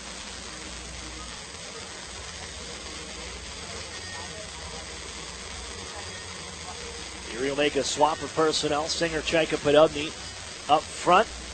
Golden and Henry on the backside. If you're a Guelph Storm fan, haven't seen Sean Dursey since early in the second period. He took a hit from Curtis Henry just inside the Erie line, coming in to place a little offense, but Henry stood him up and he went off slow, and we have not seen him since. As the injuries continue to pile up, it seems like, for the Guelph Storm. Dumped back into the near side circle. Mackenzie Entwistle has it at the honors line, sends one in front that hit his own man, Toropchenko, as he's down to one knee, can guide this along the near corner wall of the Otters end. Under 7 to go. Off a stick, this one skips towards the circles once more. Glove down by Henry, pokes it behind his net, stepping in front of Ralph. They'll guide it along for Garrett Podobny. Headman pass intercepted by Gordeev as Erie tried to go cross ice. And he feeds it right back into Erie territory. Put off a skate, Jake Golden. He's going to direct traffic as Henry pushes it ahead for Singer, and Golden follows up. Out the center, bounced off the blade of Jack Hanley. Has to fend off the Honors and chip this one back to center ice, where it's settled and played in by Ralph. On to Camiso. Shoots one, blocked by Erie out of play. And up off the east end wall with 6:06 to go in the third. 1 goal game from the Erie Insurance Arena with 6:06 to play in regulation. No goal scoring here in the third. Erie had a 1-0 lead, and the Guelph Storm answered back. 3 of their own. The go-ahead goal belongs to Dmitry Samarukov, who we weren't sure, at least watching the game last night when the Guelph Storm visited the London Knights. Didn't know if he was going to play after taking that high hit. Stitches and a broken nose in here, and he has the go-ahead marker. In a 3-2 game, Joe Mack drew the Honors within 1. Erie plays it to the point. Offensively, Duff, slap shot, just getting enough of it on the glove was Popovich. Loose to the near side corner. And it's fed back behind the Guelph net. Ralph ties it up along the half wall. Moved to Brendan Sellin, who dishes out to Duff. Half slapper, no fakes. It gives off to Martin. Throw it in front. Save made turning here. Sellin trying to jam it to the net. It was blocked by Camiso. Bouncing puck still inside Guelph territory. And put behind the net by Alex Gritz. And out to battle on the near wall. Erie, good work here for this line. Martin tries to play one in front. It was partially blocked by Ralph and picked up in flight by the Storm. Domenico Camiso softly sends it in, and they button hook on back towards their bench on a change with 5:05 to play third period. 1 goal game, 3-2 lead for the Storm over the Erie Otters. Midwest Division showdown here. And taking the puck is Guelph, and Ratcliffe rambling down the left wing side to Erie territory. He's run into by Jack Duff onto his billet brother. Duff to Drysdale is looking to run the gauntlet. Here's Emmett Sproul, gets around one man. But the Storm swarm him over to the far corner. Able to prod it loose to the near side corner. Sproul stays after him, but Ratcliffe able to bank it off the stick of Hoffman to center ice. And back where the Honors, Curtis Henry takes it, tapped by Emmett Sproul right onto the blade of Suzuki. And now resetting as well. Phillips on the right side. Tying the enemy here for the Erie Otters. They trail by 1. Suzuki fires one from a sharp angle. Pad stop made by Cece. As the Otters look ahead at the clock, it's Curtis Henry. Now from center, chips it on in, chases after it as it's put off the stick of Emmett Sproul by Fedor Gordeev. Here he hits the man on the far side wall. Still a bouncing puck found at center red. And into the zone comes Ratcliffe. Takes a peek. He's going to head off. As short shifts here for the Storm. Liam Howell, first man on. He chases it down to the near corner to Gordeev at the point. His shot through traffic off the end boards wide. And again, the Storm picked this up behind the net, using their size to their advantage. Here's Mackenzie Entwistle. The Toropchenko twisting away from Chad Yetman in the near side corner. St. Louis Blues pick out to the blue line. Gordeev puts one off the body of Liam Howell. Settles it down from the corner and rattles it off the glass from Mackenzie Entwistle. Here Emmett Sproul still out here, but Jack Hanley will hold in. Followed up by Drysdale, though. Now Hoffman. They're at the end of their shift here. They'll find Chad Yetman in with Amy Drysdale. Right side, just out of the reach of Drysdale. He golfs it back behind the net. Yetman wrapped up there. Knocked along by Max Golod just on. Trying to the near side. Yetman in front. McDougall shoots. Save made. Rebound knocked to the near corner. Popovich comes up with a good one. Here's Golod on the far side corner. It's the center out in front off the skate of Jack Hanley. Ripped around the wall. Drysdale can hold in. From the right side, Drysdale shoots. That one's blocked. Got it back from the circle. In front, looking for Maxim Golod. That's to pick it up off the near wall. Erie to the point. Picked off by Liam Howell. And Entwistle softly sends it back to Erie ice. And no icing as it dies just behind. That's near side circle. 2:42 to go. Otters making a late push here, down by 1. Given to the right side for Matthew McDougall. He's going to go here tonight. In front, Duff, free shot, and it goes off the body of Popovich to the near side again. And a foot race back to Erie ice. Will be an icing call, yes. As Duff able to beat it out with Zachary Roberts on his tail. 2:27 to go. Offensive zone draw coming up for Erie. Well, the Otters looking to continue to improve on last year's record. 24th win of the season on Saturday night. Already won more than they had all of last season as this team grows. And I think we're going to see a timeout on the way. And it'll be Erie using the timeout. You wonder if the goaltender comes off here with the offensive zone draw. With a one-goal hockey game and 2:27 to go, I think they're looking to rest up some of the big guns. Guelph holding on to this one-goal lead.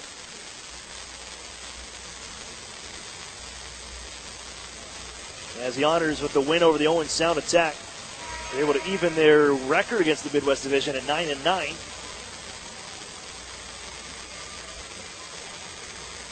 As Chris Hartsburg draws it up. The play will be to the near side circle, the left of goaltender Popovich. Goaltender stays on for the time being with 2:27 left. But you got to love the push that Erie gave that time. No need to take him off yet. You nearly tied this hockey game 5-on-5.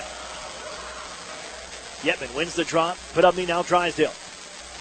Flicks it down low. Erie with possession. Goaltender CC out. The top of the circles now. Golden in after it. On the far corner, Lalonde. Off comes the netminder. Erie holds in, shoots it just wide to the near side. 6-on-5 right now. Net empty to my left. The Otters down by one. They dig away in the near side corner. Suzuki puts it behind the net. Golfed at by Lalonde. Foot race far side. Schnarr ties it up once more. 2 minutes to play. From the Erie Insurance Arena 3-2 hockey game. Still tied up. Squirts loose to the circles. Found here, but the Otters nearly took it away. They'll have to rattle it off the boards. Not out. Drysdale holds in. Down for Yetman. On in front. Goal line. Scores! Somebody call my mama. We're all tied at 3. Max Golan with 1:45 left.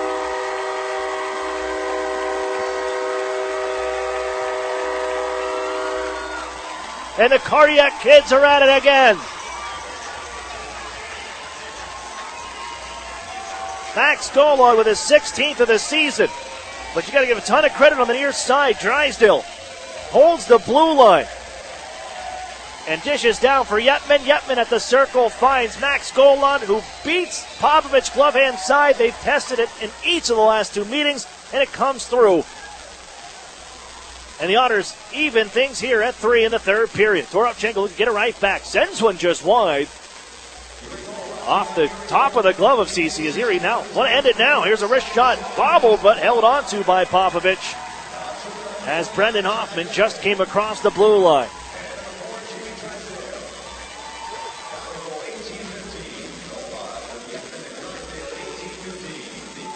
Max Golan from Chad Yetman and Jamie Drysdale at 18-15. And the Otters have climbed from behind to tie this one up. Here's Joe Mack. He tries to, glove hand from a sneaky shot the right side, and Popovich holds on. Another face off to his left. Well, if you listen to the intermission when we chatted with Chris Hartsburg and just asked him, what is it about this group? And playing in overtime, tying things up late. Well, maybe it's not the best of starts, but when they get rolling, it's all downhill from there. And after Joe Mack brought him within one, it kind of just seemed inevitable, right? You had him right where you wanted him. Down one heading into the third period. But look out, still 70 seconds to play. Samarukov holds left side. Ratcliffe from the circle. His shot. That skips off a stick and high. If you're Erie, you just want to get this to overtime. At least with a minute to go. Pick up a point. You can. McDougal to center ice. Turned over. And ahead comes Nick Suzuki left side. Suzuki trying to hand out to the point. There's the reset. And they'll send it back to their goaltender, Popovich, who holds it. And right back to Samarukov. 42 seconds left. 3-3 game after Max Golan tied this one up. Here's Ratcliffe, right side, and back for Ratcliffe on the give and go. But it's guided away by Cece as the pass is a little ahead of him. Now Golod with half a minute left. Look out, lost it. Shot on the way, and holding on is Cece as Liam Howe nearly snuck one through. Cole Cece after the turnover at the right circle.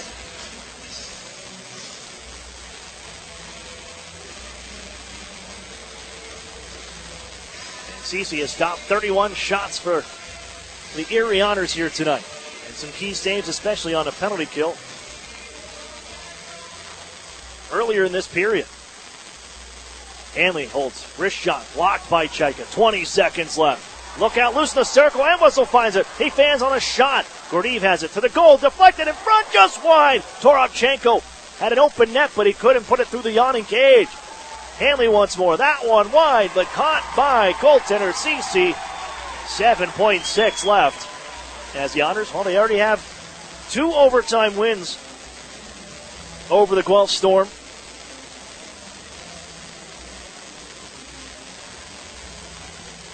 Come from behind in Guelph on October 26th. A hat trick for Chad Yetman in that game. And then Kyle Maximovich netted the winner. And just a little over a month ago, as a shot on the way, blockered by Cece. 3 seconds left, 2-1, and the Otters climb from behind. They'll pick up a much-needed point as we head to overtime for a second straight game. 3-3 here from Erie with the Otters and the Guelph Storm. Overtime coming up next. You're listening to the Erie Otters Radio Network on CBS Sports Radio 96.3 and 1260.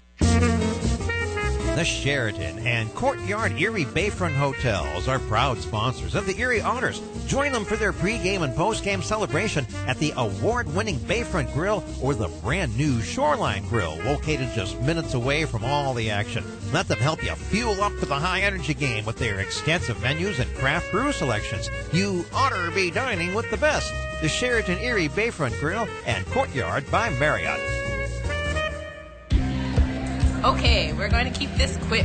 Because at Blaze Pizza, artisanal quality at crazy fast speed is what we're all about. Fresh dough made from scratch daily. Walk the line and choose any toppings you'd like. It's all one price. Then it's just 180 seconds in our blazing hot oven For fast fire perfection. That's Blaze Pizza. Sound good? Then come check us out and build your own pizza at Blaze Pizza. Peachtree Square in Erie. The new home of the Erie Otters, WRIE Erie, CBS Sports Radio 96.3 and 1260. Welcome back to Erie, Pennsylvania, where the Erie Otters down 3-1 heading into the second. Joe Mack draws him within one. 3-2 game going to the third. At him all the way. That's where they wanted him. The Otters again come from behind. Tie this up at 3. Force us to overtime on a Max Golod goal. 5 minutes to go. And Drysdale takes the puck. Erie into their 18th overtime game of the season. No team in the OHL has won 10, at least in the internet era. But look out, here comes Guelph, right wing side. Suzuki walks in, fakes, holds, waits, bouncing puck, and he just kind of lost the handle as he plays it for Samarukov at the right side. Samarukov reaching now Ratcliffe. Still tied up behind the net. Suzuki and Drysdale. Ratcliffe still up along the blue line. On for Samarukov. Played in front. Reaching his goal line in front of Ratcliffe to knock that puck loose. And now Yetman knocked down on the near side. On top of the puck in the corner. Crowd doesn't like that one. As that puck is jarred loose. Ratcliffe with that long reach. Able to dish it off to Suzuki. And Samarukov left side. Spins away and he sees his line mates going for a change. And he'll do the same as he drops it off for Liam Howe to sidestep one man into the zone. Is joining him is Cedric Ralph. Howe on the cross. Ralph getting across. A piece of it for CC, but it trickles in. The Storm take it in overtime. 4-3 as Cedric Ralph, 17th of the year, beats the Erie Otters. 4-3 your final. Well, if you're the Otters, again, this is a point probably a lot of people had you written out for. You weren't going to pick one up, and the Otters battled back.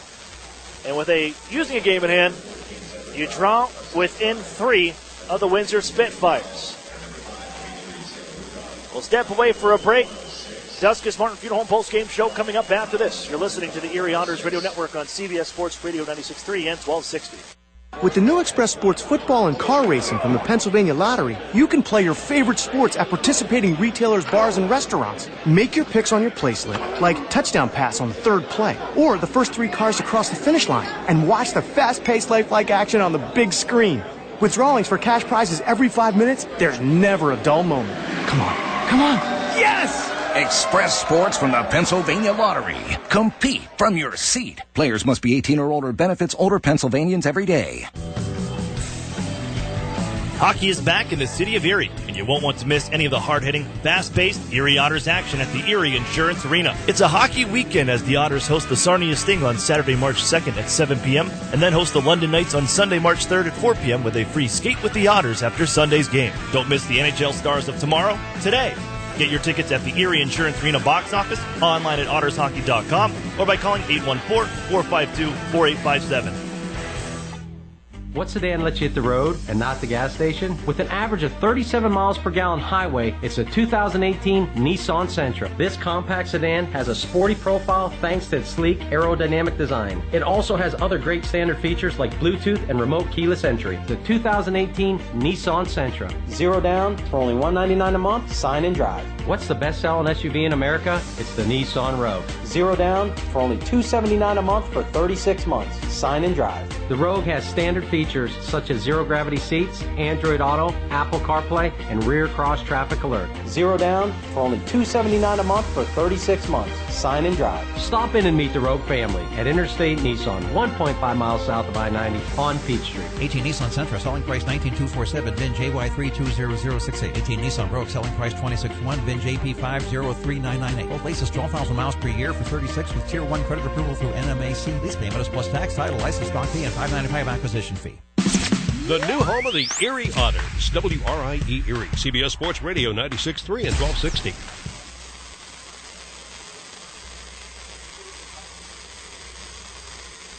Welcome back inside the Erie Insurance Arena where the Erie Otters fall in overtime to the Guelph Storm. The 18th overtime game of the season for the Erie Otters. There's a chance that Erie could end up with a third of their games going to overtime. The rate they're going. But the Cardiac Kids fight back. They were down in 3-1 after one. They climb back to get themselves a point. 4-3 the final as the Guelph Storm pick up the win.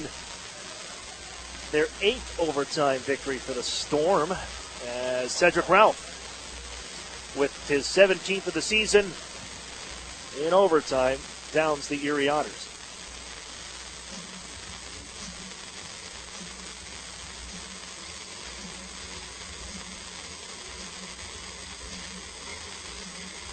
This is the Duskus Martin Funeral Home post-game show. Duskus Martin working tirelessly to give your loved ones dignity. And into our recap as the Erie Otters in that first period, well, they'd open the scoring. It seemed like we had maybe a similar script as we did the Friday night when the Otters were in Guelph to visit the Storm at the Sleeman Center. And there we saw them open the scoring in that one with Alex Gritz on the board. But this time it's Matthew McDougall, and Erie leads 1-0. McDougall with his 13th of the year.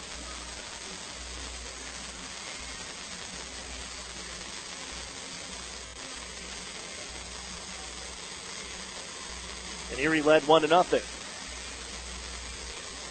10:22 into that first period. The Guelph Storm answer right back after the Otters. McDougall scored at 9:34. As Isaac Ratcliffe on the board once more.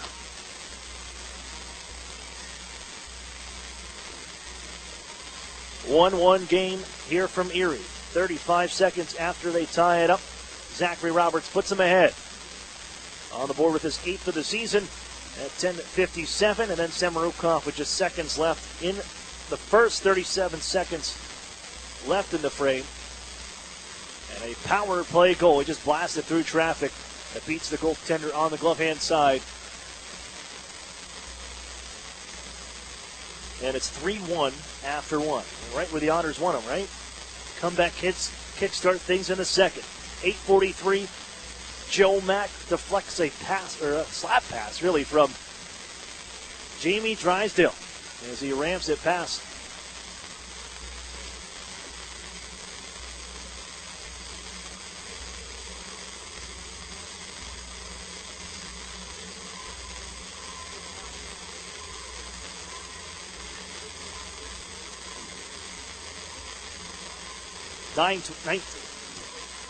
3-2 game as Joe Mack ties it up at 8:40, or gets him within one at 8:43. That takes us into the third, where the Otters, time winding down. They put 13 shots on goal, a piece in the third, and the Otters could tie things up. Nicely held in on the right side by Jamie Drysdale with the goaltender out along the blue line, able to scoot it down the wall for Yetman, who sets up Max Golod. And Golod buries it in the right circle. And we're tied at 3.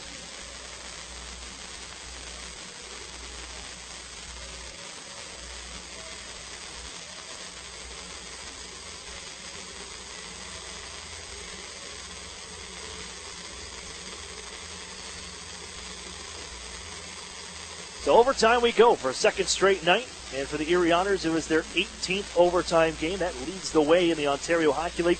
It seemed like you had them right where you wanted them. Erie was able to win that face-off to kick things off. And as Drysdale and Golod were cruising down the left wing side, it just hit a patch of snow or something along the far boards at the Guelph bench. So the Otters had to kind of reset and bring it back on side. They would lose the handle, and then Guelph would take over, and they would have the puck the rest of the way.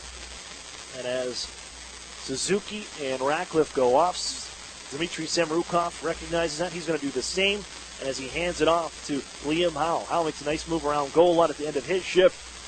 Sets up a 2-on-1 in the 3-on-3 overtime period. Feed across the zone, and it's buried by Cedric Ralph with 1:06 into overtime, and the Guelph Storm take it 4-3 in overtime. So there's your final score. Erie does pick up a point. You move within 3 points now to Windsor Spitfires.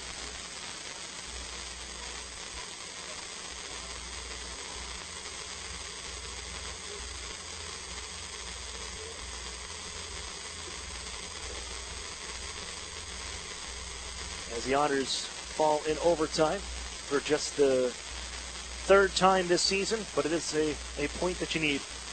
So use a game in hand. It does bring within one now. You got to hope for a loss at some point for these Windsor Spitfires. You're still trying to track down, and you're 3 points behind them. That'll bring us to our Ironworkers local G number 3's Ironman of the game with tonight's 3 stars. Third star, Matthew McDougall with a goal here tonight. Second star, Isaac Ratcliffe, who tied things up at 1 in the first period. Forced out there the whole game. And the number 1 star, Dmitry Samorukov. Wasn't sure if he was going to play tonight after taking the check up high to the head from William Lahead of the London Knights. So he left that game last night in London, did not return, and then you wondered because of broken nose, 10 stitches, and how about a first star performance with a goal and 2 assists, including an assist on the OT for Cedric Ralph as the Storm prevailed in overtime to even the season series 2 games aside. And an overtime victory there. 4-3 over the Erie Otters here tonight on a Wednesday night. The Otters, well, they'll continue this homestand. 2 games over the weekend, Saturday night against the Sarnia Sting. That one becomes a must-win as the Otters only face, when you look at their schedule and kind of checking straight the schedule the rest of the way, the Otters with only 1 game against the team that is below 500, and that is the Sarnia Sting Saturday here from this building at the Erie Insurance Arena. 7 o'clock start time. The Erie Federal Credit Union pregame show for you at 6:45, and then the London Knights back in town on Sunday. The final meeting between the 2 teams on this 18-19 campaign, as the Otters welcome the Knights at 4 o'clock Sunday. So great tickets still available for those hockey games. Going to wrap things up here. We'll take a look at the out-of-town scoreboard. Back to the Sheridan Courtyard Erie Bayfront Hotels, proud sponsors of the Erie Otters. You ought to be staying with the best. As final from this morning, Kitchener Rangers down to Mississauga Steelheads 3-2 at their school day game. And final tonight in a battle for West Division supremacy as the Saginaw Spirit go into Sault Ste. Marie, beat the Greyhounds 5-3. And they'll draw into a tie in points with the Greyhounds, but their extra win will not put them ahead with the tiebreaker for right now. 85 points aside. That's going to do it for us here tonight as the Otters fall in overtime 4-3 to the Guelph Storm. back on home ice Saturday and Sunday. Saturday night starts 7 o'clock against the Sarnia Sting. For Brian McKay back in studio, I'm Aaron Cooney saying goodnight. You've been listening to the Erie Otters Radio Network on CBS Sports Radio 96.3 and 1260. You've been listening to Erie Otters Hockey on WRIE Erie. Follow all the action throughout the season on the new home of the Erie Otters, CBS Sports Radio 96.3 and 1260. You would love Pulp Fiction, I'm sure.